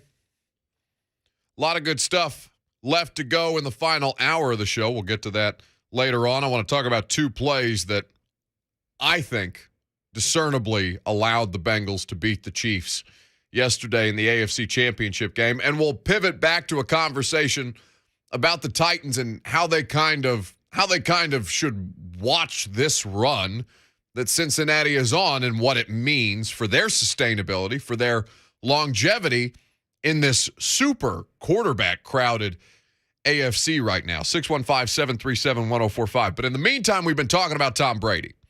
Now, a lot of people are still not interested in the idea that Tom Brady could be retiring after 22 years in the NFL, after the reports from Jeff Darlington, Adam Schefter, and Ian Rappaport of the NFL Network came out. Because for some reason, people just want to bury Adam Schefter, and that's all well and good. But listen to Rappaport, and it was funny because ESPN had college basketball all day long. By the way, Tennessee at Texas. Oh, come on. Come on. We'll talk about that later. I'm sure we'll have Ron Slay on at some point this week. But ESPN was saddled with the Big 12 SEC Challenge on the day that Tom Brady is retiring. So the NFL Network is just saying, yes, come to us. Come closer. Come here. We've got full live Tom Brady coverage. We'll never go to college basketball, we swear. And Ian Rappaport is on. He's been pulled into the television studios. He's having to drop in and give some Tom Brady knowledge. And Rap Sheet not only confirms Adam Schefter and Jeff Darlington's report, but adds his own reporting to it, further confirming that after 22 years in the NFL, Tom Brady is going to retire. Yeah, this is Tom Brady's plan, and really no surprise when you consider his comments on his own podcast just a couple days ago. You know, Brady has been adamant for years and years and years that he wanted to play to 45 years old, wanted to kind of keep going and see maybe he could reach 50, and that he still felt like he was capable of playing. And then suddenly the conversation shifted a little bit. And, you know, as recently as last week, Tom Brady was telling people he wasn't quite sure. And he was, I would say, seriously considering retirement. He was weighing retirement. And then he started talking on his podcast about family, about doing what's right for his family, about making sure that he spent enough time with his children, about possibly stepping away from the game. And now he is expected to do this. It doesn't seem like the Tampa Bay Buccaneers got a chance to make a final pitch to keep him. Instead, the quarterback who probably drew as much publicity as anyone over the course of the last 2 decades walks away on a Saturday afternoon without an announcement except for his own company chiming in on Twitter with congratulations.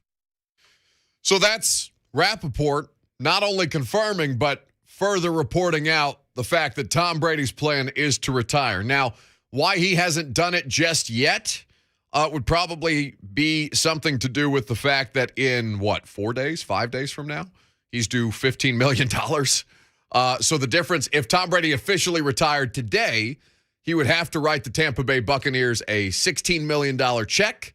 If Tom Brady retires after February 4th, he would write them a $1 million check. So I think for Tom's accounting purposes, even though Tom is fortunately for him, not in a position where he has to worry about money anymore, he would probably prefer to wait until after February 4th. Which is interesting because if you're the Bucs, you probably want him to announce sooner rather than later. Well, sure, but tough. Like, you don't wait. You've already done the thing where you let Tom Brady get to decide how this all plays out, basically for the rest of his career. You can't go back and say, Tom, I think now is the time that we have to lay down some ground rules. Would you like to restructure? By the way, he did. That's where all those voidable years came from. Like, he restructured so that they could have more room to bring guys back like Shaq Barrett and to find different ways to manipulate the money to keep the core of a Super Bowl winning team together with the way that they had to kind of manipulate the contracts this year. Giardi, by the way, Mike Giardi has tweeted us, my dude Lucas Panzica and I have bonded primarily over our intense dislike of Buck Reising. This was the biggest news of the day. Yes. I hate him. Yes, retweeted. You're a scumbag. But I think, I mean, here's my thing about Brady, all right? And then we'll move on to Titan stuff because I'm heading down to Senior Bowl. My flight leaves tonight. By the way, if you're somebody who watches the A to Z Sports Primetime Show, I will not be on the Primetime Show tonight. We're going to have my buddy Luke Worsham filling in for me. I will be in transit at the time that the Primetime Show normally airs at 8 p.m. Central Time. So you can hang out with Luke for a night, and then I'll be back with you on Tuesday night from Mobile, Alabama. But I don't want Tom Brady to go, which is weird. I don't know. I haven't had, like, Manning retiring was one thing, right? Especially given the fact that literally everybody in my life, for the most part, basically from high school on when we moved back to where my family's from in Indiana, after being all over the place, like almost everybody in my life was a Colts fan. And at the time that Peyton left to go from the Colts to the Broncos, and then at the time that Peyton retired, like, yeah, there was some of that stuff. I love Peyton Manning. That's right, Bev. Always a pleasure to have Bev Davenport still in our lives, even if she's no longer with the University of Tennessee. Because if you're ever in trouble at the University of Tennessee, and if there is ever a Freedom of Information Act situation, should you call a lawyer or should you instead say, I love Peyton Manning? You're damn right, Bev. You're damn right. But I don't want Brady to go. It's weird. Like, I know he wins everything and you get tired of it. Like, I think Mahomes is starting to get a little bit of that now, whereas we all used to be just completely infatuated with Patrick Mahomes and the Chiefs when they were the Joe Burrows of, 2018, 2019? And now, because the Chiefs have been so great for so long, people are tired of them. They just want to see them lose, and now the next person can do it. Brady has been that, but for 22 damn years. And still, like, the realization that I had on Saturday was this man has been a professional quarterback, has been in the NFL since I was 6 years old. Tom Brady is what I associate more than anything else in my life. More than anything else in my life, Tom Brady is what I associate the NFL with. And I feel like where you have Peyton, and maybe that was Dan Marino or Joe Montana or, Steve Young, or, I mean, if you're going back even further, like guys like Johnny Unitas, right? Like transcendent players that kind of hover over everything. No, this one's different because he's better than all of those guys. He's won more than all of those guys. And he went out as the top-rated quarterback in the NFL this year, which is insane to think about. Tom Brady leaving at this point, it's like when you're watching your favorite HBO series or Netflix or wherever you're binging, Disney Plus, Hulu, whatever, however you're consuming your favorite content right now. It's like when you have a show that ends a season early as opposed to kind of like dragging it out. I went through this with The Sopranos, where the last season kind of petered out in a big way. I'm kind of I'm doing that now with Peaky Blinders, where, it was tough to top the first two seasons, but now it's just kind of like, meh. All right, how many times can you be running from the mafia, as they call them? Not the mafia, but the mafia.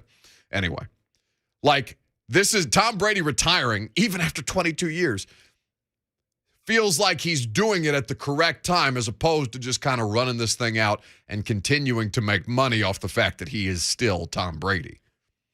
When we come back, we're going to talk about two plays that I believe discernibly won the AFC Championship game.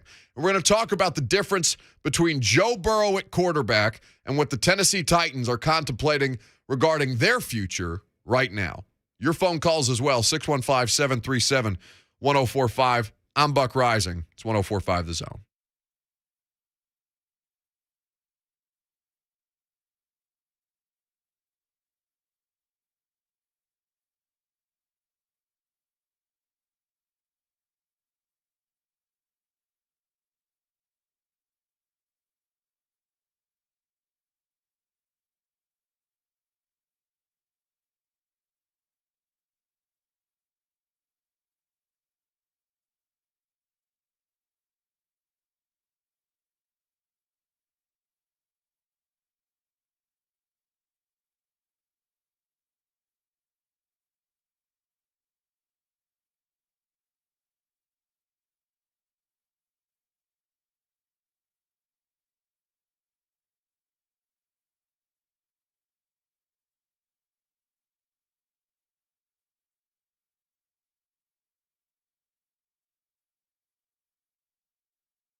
It is 12:01. Good afternoon. I'm Lucas Panzica. Yes, Super Bowl 56 is locked in, and the Cincinnati Bengals will represent the AFC after coming back from down 18 in the first half to beat the Kansas City Chiefs 27-24 in overtime at Arrowhead Stadium. The game went into OT looking like it was destined for the same result as the divisional round, with the Chiefs winning the toss, but Patrick Mahomes throws an interception to Von Bell, and the Bengals were able to set up this 31-yard game-winning field goal from Evan McPherson.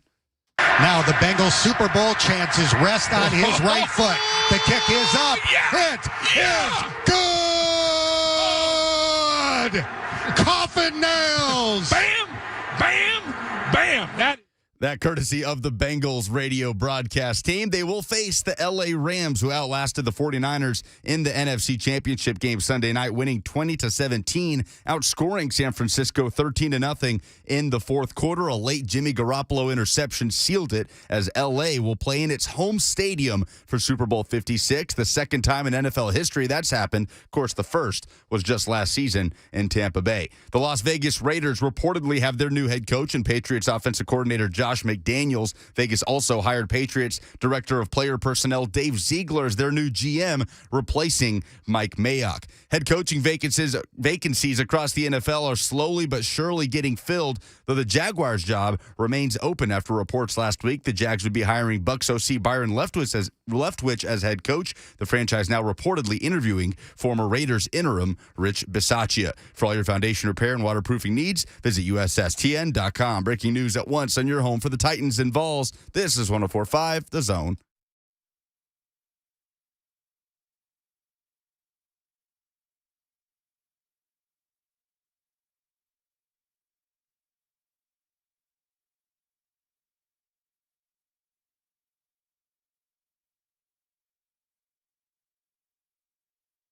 Third hour off and rolling on this Monday. Welcome into 104.5 The Zone. I'm Buck Reising. Happy to be here with you for one more hour today. Lucas Panzica is making it happen behind the scenes. You want to jump in? 615-737-1045. That's the number. 615-737-1045. Championship Sunday. Bengals and Rams in Los Angeles for Super Bowl 56. So I want to dive into a couple of plays that Cincinnati made, two in particular, that I think single-handedly decided that game. I want to get into that momentarily, and I'm curious to know what you think about the matchup. Like, are you interested in this Super Bowl? 615-737-1045, because I'm fascinated by it. I really am.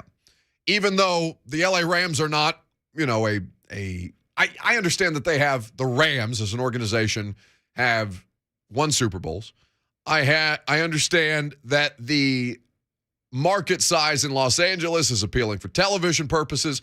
I also understand that the Rams are probably, fourth on the list of things that people in LA care about, and that Cincinnati, there's a lot of interest for sports fans who have followed Joe Burrow. There are SEC people who are gravitating towards him. I think everybody who has paid attention to this football season and seen kind of the depths that he pulled them out of at the quarterback position and how big a difference that has made, I think that's a pretty appealing storyline to people.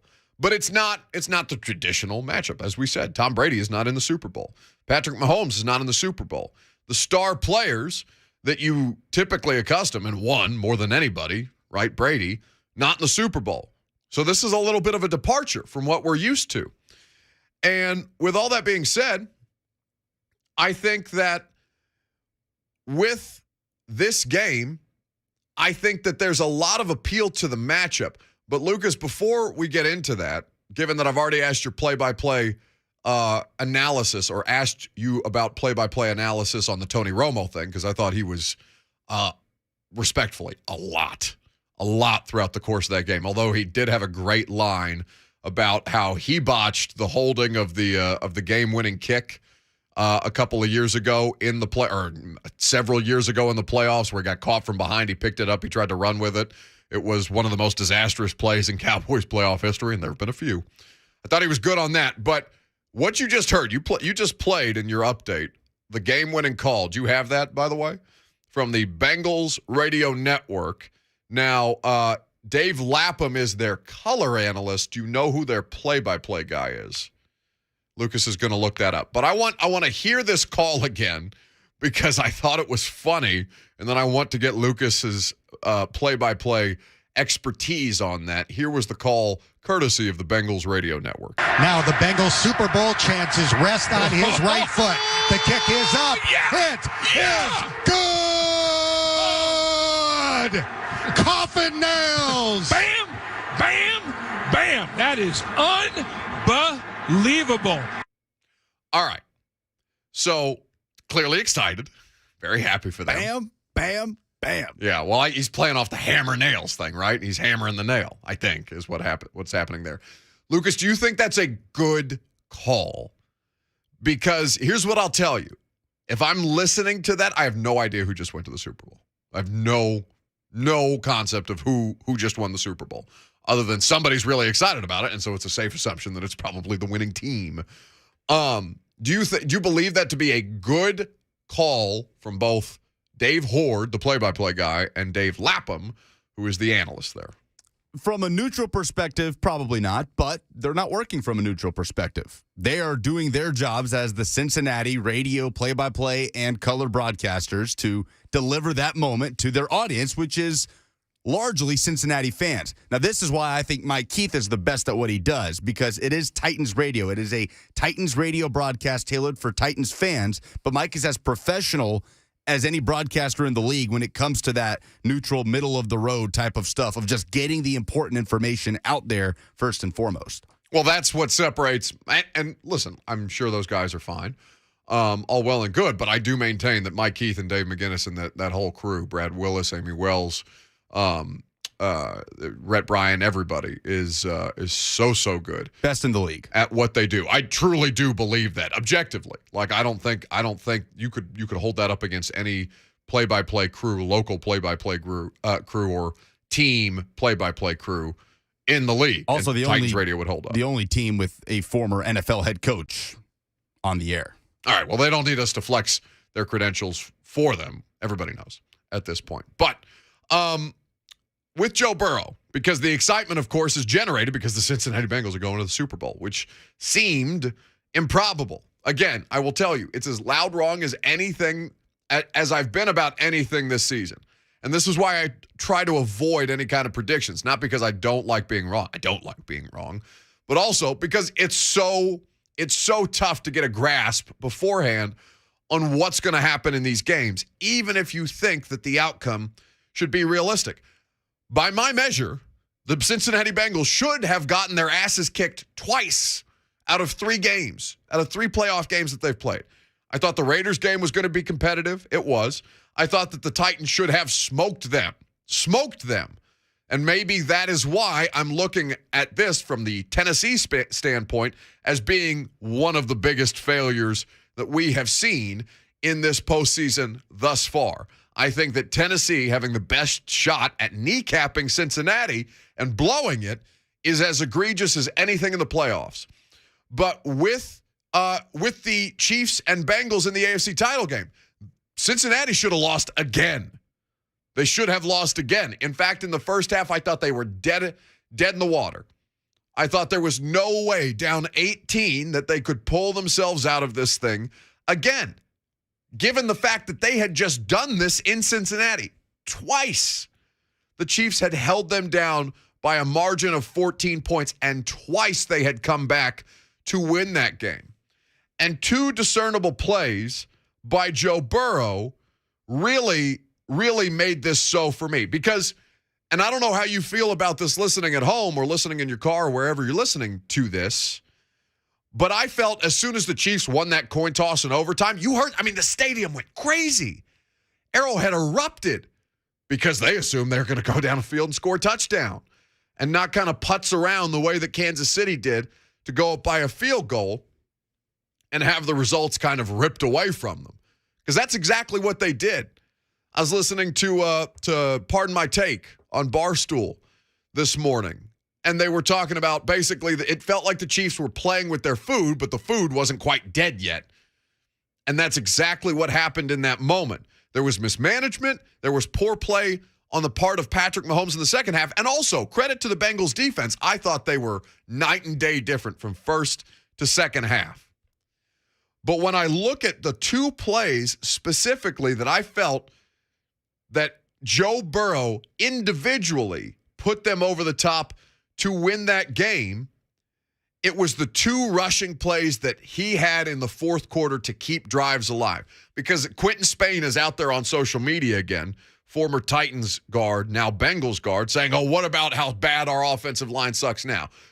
Maybe if the offensive line is good enough, then Joe Burrow is not having to scramble for his life on tough third down conversions the way that he did twice in that game late. Maybe if the offensive line is better, they lose that game. I don't know. But Joe Burrow, twice with his legs late in that game, made plays to keep them alive. And I felt that was as emblematic of the Bengals' run to the Super Bowl. We'll see what the results are in a couple of, 2 weeks from now? Less than 2 weeks from now. We'll see what the results are 13 days from now. By the way, 104.5 The Zone, we're going out to L.A. It's going to be me. It's going to be the whole 3HL crew. Kirby Allen Kirby's going with us. I hear Will Bowling is going. I don't know how that's going to go. I think it's going to be a lot of fun, but we're going to have a bunch of great guests from Radio Row. I'm 2 road trips. You guys are going on 2 road trips with me. We're going to Mobile, Alabama tonight. We'll do the radio show from the Senior Bowl all week long down there, and then we'll go to L.A. together next week, which I think is going to be a lot of fun. But I think those 2 plays that Joe Burrow took the ball himself under duress and converted third downs to keep them alive in that game, that to me felt like the 2 plays that tipped the odds in the Bengals' favor. Even as there were great plays being made, there were turnovers caused by the Cincinnati defense. A lot of reasons that the Bengals pulled that out, and a lot of reasons, by the way, that the Chiefs lost that game. But I was so impressed with Joe Burrow in those moments, and I'm curious to see how you feel about it. 615-737-1045, that's the number. And really how you think the conversation around Mahomes should be different than the conversation that we're having here around Ryan Tannehill. Now, that may be clear and obvious to you, but given that most people are so heavily scrutinized, even last night, even directly after the NFC Championship game last night, I wanted to talk about the football games. And immediately, what happened in the comment section on my primetime show was people like, Tannehill would never do that. Tannehill would never get us to this point as the Titans. So we'll talk about that coming up next. 615-737-1045. I'm Buck Reising. It's 104.5 The Zone.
Now, it's not running through the jungle. It's going through L.A., but the Cincinnati Bengals are going to play the Rams in Super Bowl 56, and I think it's a fantastic game as far as getting me interested in it is concerned. 615-737-1045 is how you jump in on this conversation. And really, I'm curious to know how people are looking at that Patrick Mahomes performance yesterday and kind of holding it up against Ryan Tannehill. In the first half, he was 220 yards, 86% completion, 3 touchdowns. Second half, 55 yards, completed 44% of his passes, and 2 interceptions. So Patrick Mahomes, from first to second half, was a completely different player.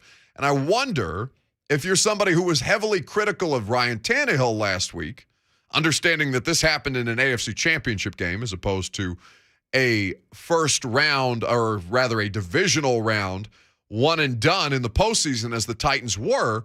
How are you kind of holding those two performances up against one another? 615-737-1045. Let's go to Philip in Nashville, who leads us off. What's up, Philip? What's up, Buck? How you doing, brother? I'm good, buddy. Man. Thank you. I appreciate that. What I was thinking about, I know it's an old saying, but, reason why people putting, Tannehill against Mahomes, look, honestly, Mahomes wouldn't got his. He got a Super Bowl. That's the thing about it. I don't know if that relates to it, but, it's like he got his already. You need to go get yours. You know what I'm saying? So Mahomes already got his. He just was going for his second one. So, he already accomplished his goal. So reason why the Titans were so close is because, they wanted to be in that situation Mahomes was, 2 years ago. So that's the reason why they mostly probably criticizing Tannehill. I might be wrong. But another question, too, but, hey, I don't know if it was me, but was y'all tripping on the halftime of that game where Phil Simms and them were getting drowned out by the music and they couldn't talk, man? I was like, dude, who set them up right behind them speakers with James Brown and them? I was like, man, it was wild. But, hey, guys, I appreciate you taking my call, and y'all have a nice day. Thanks very much for the call, Philip. Yeah, James Brown was pissed. They had to come back on. They had to come back on in the middle of halftime. Or, no, that was postgame. Right, postgame, he came back on after they had done the awarding of the Lamar Hunt Trophy and was like, now you guys can hear us. Yeah. Oh, he's not happy. Because the halftime coverage was horrendous. Not happy at all. Here's the thing, do people watch? I don't watch pregame like that. I don't watch NFL pregame shows like that. That was at halftime, though. No, I know. I'm saying, pregame and, are you watching the studio shows? You know what I'm saying? Because I'm getting up, I'm going to the bathroom, I'm maybe doing something in the middle of halftime. I'm not paying attention to the halftime, but I did as soon as I realized how bad their audio issues were, I was even less inclined to pay attention to that. But his point on Tannehill versus Mahomes is exactly correct. The difference between those two players is one of them has a Super Bowl. One of them has been to multiple Super Bowls. The height of Ryan Tannehill, the experience has been, okay, you're going to make the playoffs. You make the playoffs a bunch of times. Now, he didn't do it in Miami. The difference between Miami Tannehill and Tennessee Tannehill makes the playoffs regularly. All 3 seasons that he's been a starter. At a certain point, that ceases to be good enough. Speaking of which, Bengals fans know what kind of purgatory that is, where you're like, it's good enough. It's good enough to get into the tournament, but is it good enough to win in the tournament? And in the case of Mahomes, it's been good enough to win and not only get into the tournament, but get to the final game. Now they have lost one. He has won one.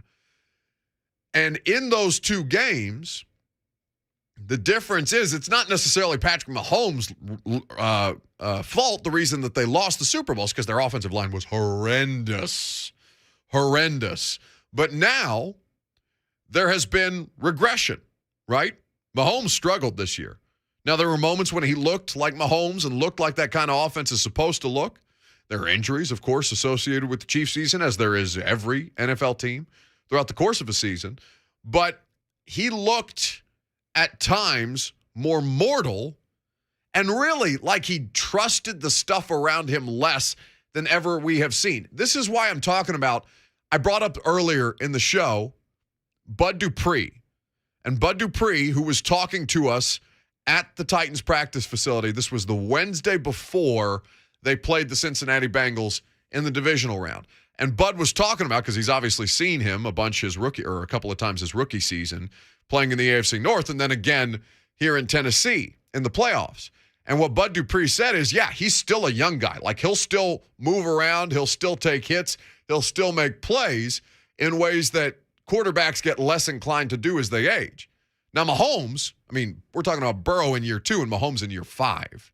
So it's not like Mahomes has aged drastically or we've seen him be less inclined to kind of make these spectacular plays. He still tries to do that a lot. And frankly, sometimes to his detriment. Like, you'll see him move out of the pocket when there's just no reason to. It's just how he plays the position. Some of that stuff you maybe want to coach him up on, but a lot of it is instinctual. You don't want to restrict Patrick Mahomes in ways that make him less great. That variance is what makes him special. But I'm looking at that second half and saying, yeah, the Bengals defense was great, but also Mahomes, there is an expectation that he is going to be great every single time. And what he was not in that second half, at home, in a big spot, with the ability to go again for a third time to a Super Bowl, he was not special in those moments. In fact, there was some stuff where you're looking at that and thinking, Patrick Mahomes is kind of giving away this game. 615-737-1045. You can jump in if you like. We got, is it Ellie in Nashville who's up next on 1045 The Zone? Hello, Ellie. Yeah, how's it going? Something was a little bit suspicious with the Bengals defense because it seemed like they knew the plays before they happened. I mean, there's no way Eli Apple's that good of a cornerback that he could be there when Tyreek Hill's on the 1-yard line. And on the 6-yard, it's just like they knew the plays before they happened. It felt suspicious also with the Titans game. I mean, who does an outside right blitz on first down, overloading the side on a possible when they usually going to run the ball? Well, Ellie, slow down. What are you alleging? What are you alleging here? I'm alleging they found out the plays before they were happening. They must have done something. I think it's going to be something similar to the Houston Astros years ago. They did something, the defense, were knowing plays beforehand because it was just too suspicious that they were jumping plays before they would happen. I mean, Eli Apple almost ran back a touchdown, jumped the play beforehand. Same thing at the Titans, a couple of plays beforehand. Something was very, very suspicious on the way Cincinnati was specific on specific plays. Seemed like they knew the plays beforehand. Is he alleging that they're? I mean, I know he's not saying that they're banging specifically on trash cans to like give away the plays, but what? Spygate Part 2. What do you mean suspicious? Like, to me, that just means that they've done their research thoroughly. And the defensive coordinator of the Bengals, I believe his name is Dave. It's not Dave Aranda. That's a completely different person. That's the head coach of the Baylor Bears. Yeah, the football AI, artificial intelligence individual that's wandering around Waco, Texas for the Baylor Bears. But it's like Dave, and the last name starts with an A. It's Lou Anarumo. Lou Anarumo. Okay. There has been a ton of credit. Now, again, there's to accuse the Bengals of cheating, which he did not say. He did not say the word cheating, but he's alleging that there's something similar to the Houston Astros, which, of course, is the most egregious example in recent memory that we have of a professional sports organization. Outright cheating. I don't know how you... I mean, I'm still shocked that it was as dumb and as simple as people banging on trash can lids and trying to smash monitors where they were in the dugouts and things of that nature that could have led people to getting on to the Houston Astros during that whole cheating scandal en route to winning a World Series. But, like, suspicious, I think they're just good. Like, I think they're just well-researched. Maybe they don't have star players that you don't know. And again, Ellie, I don't have any definitive knowledge to say that they're not cheating, but that's not the first place that my mind goes to. Buckethead has tweeted us and says, was Cincy banging on a trash can? I don't know. I mean, they were in Kansas City. You don't think somebody would have noticed the trash can? I mean, I'm not saying specifically it's a trash can, but the visual of that is now funny to me. How are they going to indicate that a bubble screen is coming? in the middle of a game? Like, how is the defense going to find that out in real time? Vuvuzela on the sideline. There was a time in our lives when vuvuzelas were like a legit thing. Like, people would take them to bars and whatnot. The 2010 World Cup in South Africa. That is correct. There was a particular the World Cup fun, vuvuzela, like after the fact, like people could buy them on the streets. Not fun. Vuvuzela, terrible, terrible, terrible thing. 615-737-1045. Brett is in Brentwood up next on 1045 The Zone. Hello, Brett. Hello. I'll give you another take on the performance of the two quarterbacks. Okay. Off the field, I appreciate what the Kansas City quarterback did afterwards to own up to the loss himself personally. If you listen to the Titans loss and all the players, offensive, defensive, they said we, and they didn't put it on Tannehill. But Tannehill, when he spoke, he said we. He never owned up to that. To me, as a leader, you acknowledge where your deficiencies are and you try to move ahead and make them better and show the team what you're all about. And Tannehill did nothing about that. You know, Brett, you're not the first person to bring that up. And it was kind of something that I glossed over last week. Like, I didn't really, sitting in the press conference, because I am at every press conference. Like, when they win or when they lose or whatever, like, I'm at the press conference, right? And in real time, that didn't catch my attention, but it seems to have caught a lot of people's attention. Because with that situation, in fact, let's hear from Ryan Tannehill on this subject, because I want to hear the audio specifically for myself. It was a frustrating day. All the way around, you know. Great opportunity and didn't make the plays we needed to go win. Defense played a heck of a game. Really dominated, and it's fun to watch them play. But you know, we didn't make enough plays to win it. You know, this hurts bad. Didn't think we'd be having this conversation right now. You know, not my vision for the game at all. But we had an opportunity there at the end, and there's no doubt in my mind we're going to go down and get points. So now we've heard the quote specifically. We didn't make enough plays to win the game. And in real time, I just kind of I don't know. Are we being too nitpicky with that? Because my first reaction to that is, oh, he's just speaking in quarterback cliches, and he's also. It's funny because he's emotional. So like it's like watching a robot short circuit in front of you. Like he's trying to get out the coach cliches, like the thing that the PR staff hands them before they walk out on the podium, being like, we didn't make enough plays to win the game. Credit to the Bengals defense. Blah, blah, blah, blah, blah. Like, congratulations to them on a great season. Whatever. Like, the general talking points, like it's all being read from the same script for the most part. So, like, when I hear that, that's what I think. That doesn't hit me as Ryan Tannehill distancing himself individually from why that game was lost. I think people are looking for stuff.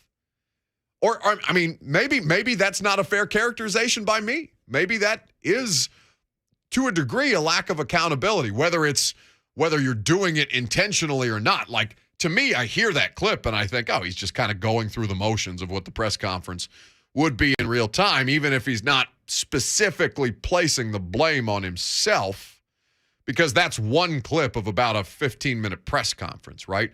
I'm sure at some point I could go back through the transcript for you and find the place where Ryan Tannehill says, I wasn't good enough, or some version of that. But, I mean, to fans, that stuff matters. It really does. You want to hear after the fact, yeah, I screwed up. I didn't make enough plays to win the game. But my issue was not with the fact that he said we versus I. My issue was the fact that they did make enough damn plays to win that game, and they literally threw themselves out of it. There were plenty enough plays to win that game. They just botched it. That's why I was so angry about the result. And again, for me, this is not emotional. But I got pissed on behalf of you because I'm like, oh my God, they're choking this away in ways that are clear and obvious to everybody. Again, it wasn't a full team choke, but there was plenty of stuff throughout the course of that game that made me sit there and be frustrated by that answer specifically, because when he says, we didn't make enough plays to win the game, I'm sitting there in the press conference in real time thinking, no, of course you did, you dope. You made the plays. All you did was completely collapse your own skull in after the fact. 615-737-1045. Kirk is in Nashville up next on 1045 The Zone. Hello, Kirk. What's up, Buck? First of all, I felt like everybody else did that Ryan Tannehill threw that game away. But after watching the rest of these teams choke, I would much rather have the Titans than any other loss in both the divisional and the championship weekend. Who would you rather have? The Bills running scot-free with no defender close to them, not playing no defense? I would much rather have Ryan Tannehill thinking he can make those throws and trying to make those throws instead of holding on the ball like Marcus Mariota did. Those were tipped passes. The ball would never fall like they've done again if you've done it 20 times. They happen to fall in the right place to make the interception. You know this. You watch enough football. That just happened to be the perfect storm. Those were tip passes. How many tip passes we get to turn into an interception? Not many, but they did. Back up off the man. Thanks for the call, Kirk. Kirk's pissed about it. I like it. 615-737-1045. V-Love has just tweeted us and says, "We-gate is dumb as hell." We-gate is it? Well, one, We-gate could be a Brett Favre We-gate, which Google it if not on a work computer. If you're doing We-gates, there could be two versions of We-gate. There could be the one where it's unflattering pictures that you're sending to somebody type of We-gate, or there could be this version of We-gate, by the way, which is peak off season. This is peak off season, and that I don't want to off season anymore. Between CJ Uzoma going on a Chris Collinsworth podcast and saying the Bengals or the Titans are scared of the Bengals. We knew they were scared of us. I don't want to talk about that. I don't want to talk about We-gate. It's like, and I'm curious because I don't know. It didn't occur to me, right? So I can only process things through my prism. I'm sitting in a press conference, and that's not how that hits me at all. And I'm wondering if there's just a disconnect between, because I assume this is people just watching the post-game press conference or hearing a clip or two, seeing something on social media and being like, "Oh, he didn't say I." When in every other situation, you never want a football player to say I, right? It's completely departed from anything that football people preach. We, team, no I in team, blah, blah, blah. But now you want him to say I. And by the way, I don't think it was entirely his fault. I've said that to you plenty. There was a bunch of stuff that went wrong in that game. And Ryan Tannehill's, he's not quite the fall guy because he did. He threw the interceptions, right? He threw the interceptions. But Ryan Tannehill is more of a fall guy than anybody else in this situation because it's not entirely his fault. We got Chris in Nashville up next on Tannehill. Hello, Chris. Yes, good afternoon, Buck. Good afternoon to you. My comment is for the guy that said that it was a conspiracy. Yeah. I played a little football in my time, and that's called film study, to actually know what they're going to do. I was saying, all he was describing to me is what they spend all of their week doing before the game. I couldn't believe what I was hearing. Yeah, that's film study. And as far as folks blaming Tannehill, I kind of got to put it on the coaching staff, man. You putting the guy in a situation to where he has to do this. And I've had plenty of people say, well, he's a quarterback, he can change. If he changes, probably going to be on the bench. That's all I got to say. I'll sit back and listen. Hey, I appreciate the call, Chris. I'm with you. Again, the suspicious thing that the Bengals are doing is watching tape. No, it's got to be cheating. I don't want to make it again, I want to know if I'm missing something. You know what I'm saying? Like when somebody... Well, I do like the logic that Eli Apple's not that good of a player. So he is also suspicious terrible. That he picked that off. Who had a worse day? Eli Apple's going to the Super Bowl, so maybe Eli Apple didn't. Fine. But is it Jaworski Tart that dropped that interception, that Stafford interception? It hit him right in the chest. Yep. Right in the chest. That guy's having the worst day today. 615-737-1045. And then to go back to the Tannehill thing, the idea that this would be the moment where you demand individual accountability as opposed to team accountability when you know that's exactly the opposite of what these guys are taught. I don't quite get that logic Because even if Ryan Tannehill is the primary reason why you think you lost that game, do you not still want the leader of the team to be focused on, well, how can we collectively get better? Isn't that that's the thing that people get pissed off at Lewan the most for, right? Like Taylor Lewan talks entirely too much about himself individually as opposed to the team. It's what drives people nuts about Taylor. Now, I love it because he's a great quote. But Tannehill, I don't think he's doing anything wrong there. Last call for phone calls coming up next. We'll wrap up the show with some poll questions, tell you what to look forward to this week at Senior Bowl, because I'm heading down to Mobile, Alabama. The draft starts for us tomorrow when we'll broadcast live from the Senior Bowl. More of your phone calls next. I'm Buck Reising, 104.5 The Zone.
Welcome back here on 104.5 The Zone.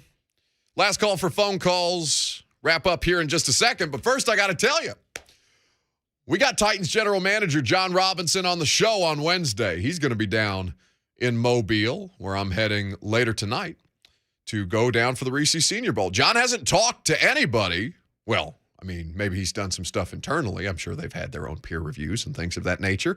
This will be John Robinson's first availability since the Titans season ended, so we will have many questions for the Titans GM. So look forward to that Wednesday on the show. We got a bunch of great guests. Dane Brugler of The Athletic is going to be on this week.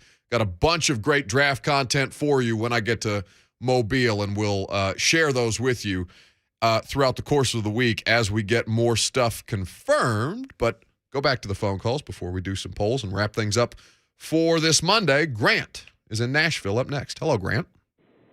Hey, Buck, I want to make probably a very unpopular statement right here. I want you to think back to the last 3 playoff games that Titans have lost.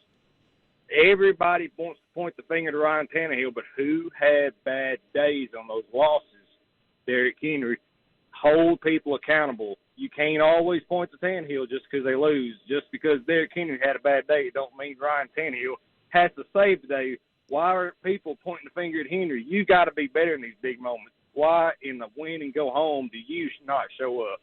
All right, I'll hang up and listen, bud. That's all I got. I appreciate the call, Grant.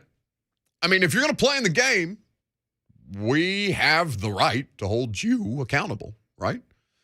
But with Derrick, doesn't it feel different? Now, against the Ravens, their run game got shut down.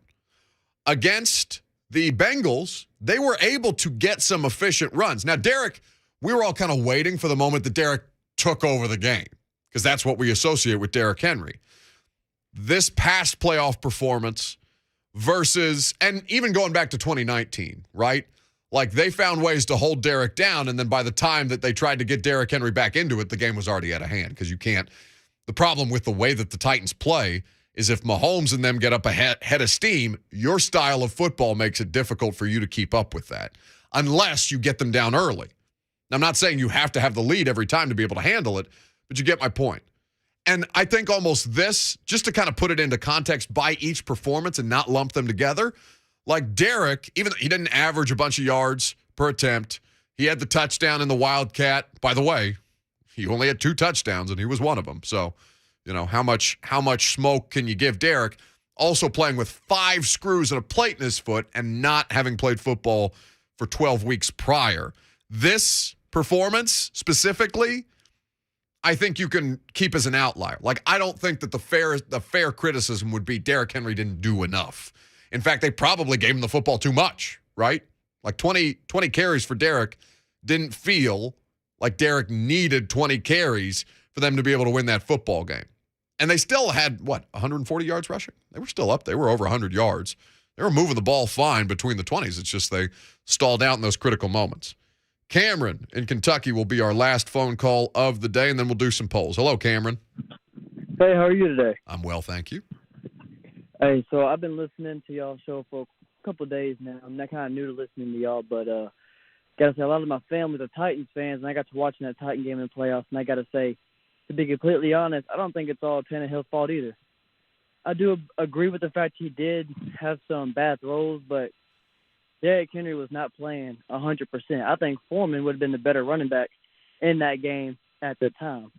And they didn't give enough carries to him, and Tannehill doing bad throws. I just think they pretty much sold out the game, but it definitely was on 3 different factors between the running game, Tannehill, and the coaching staff.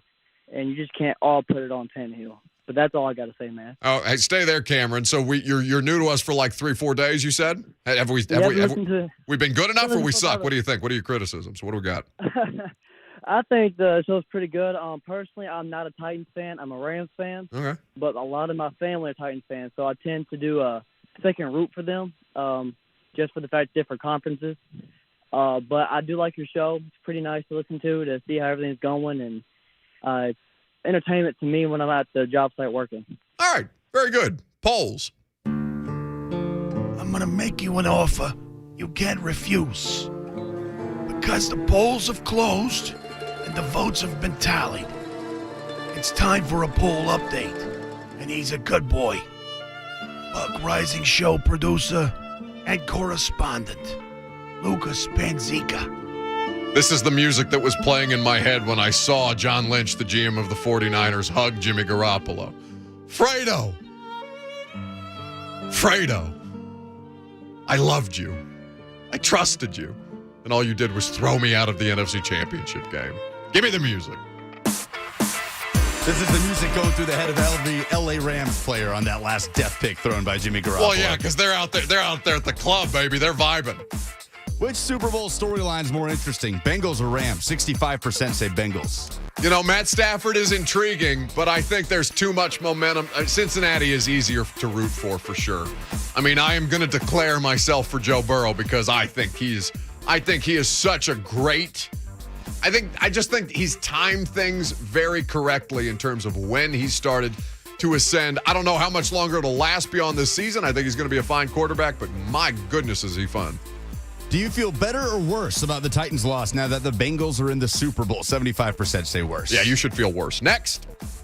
What would you rather Brady do? Actually retire or play to spite Adam Schefter? 71% say play to spite Schefter. I shouldn't root against my own kind because I would be miserable. Adam Schefter's life, by the way, it does not seem fun.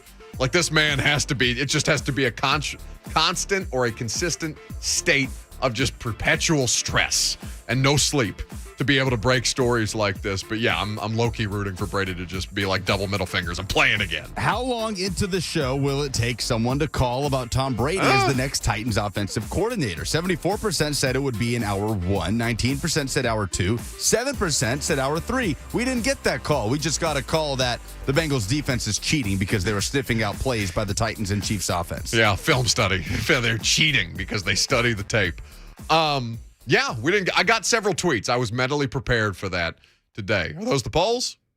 Those are the polls. Very good. We will do this again live from Mobile, Alabama. The Senior Bowl is where I will be broadcasting from Tuesday, Wednesday, Thursday. You guys are going with me, courtesy of Scoreboard Bar and Grill. Don't forget, John Robinson's on the radio show on Wednesday, too.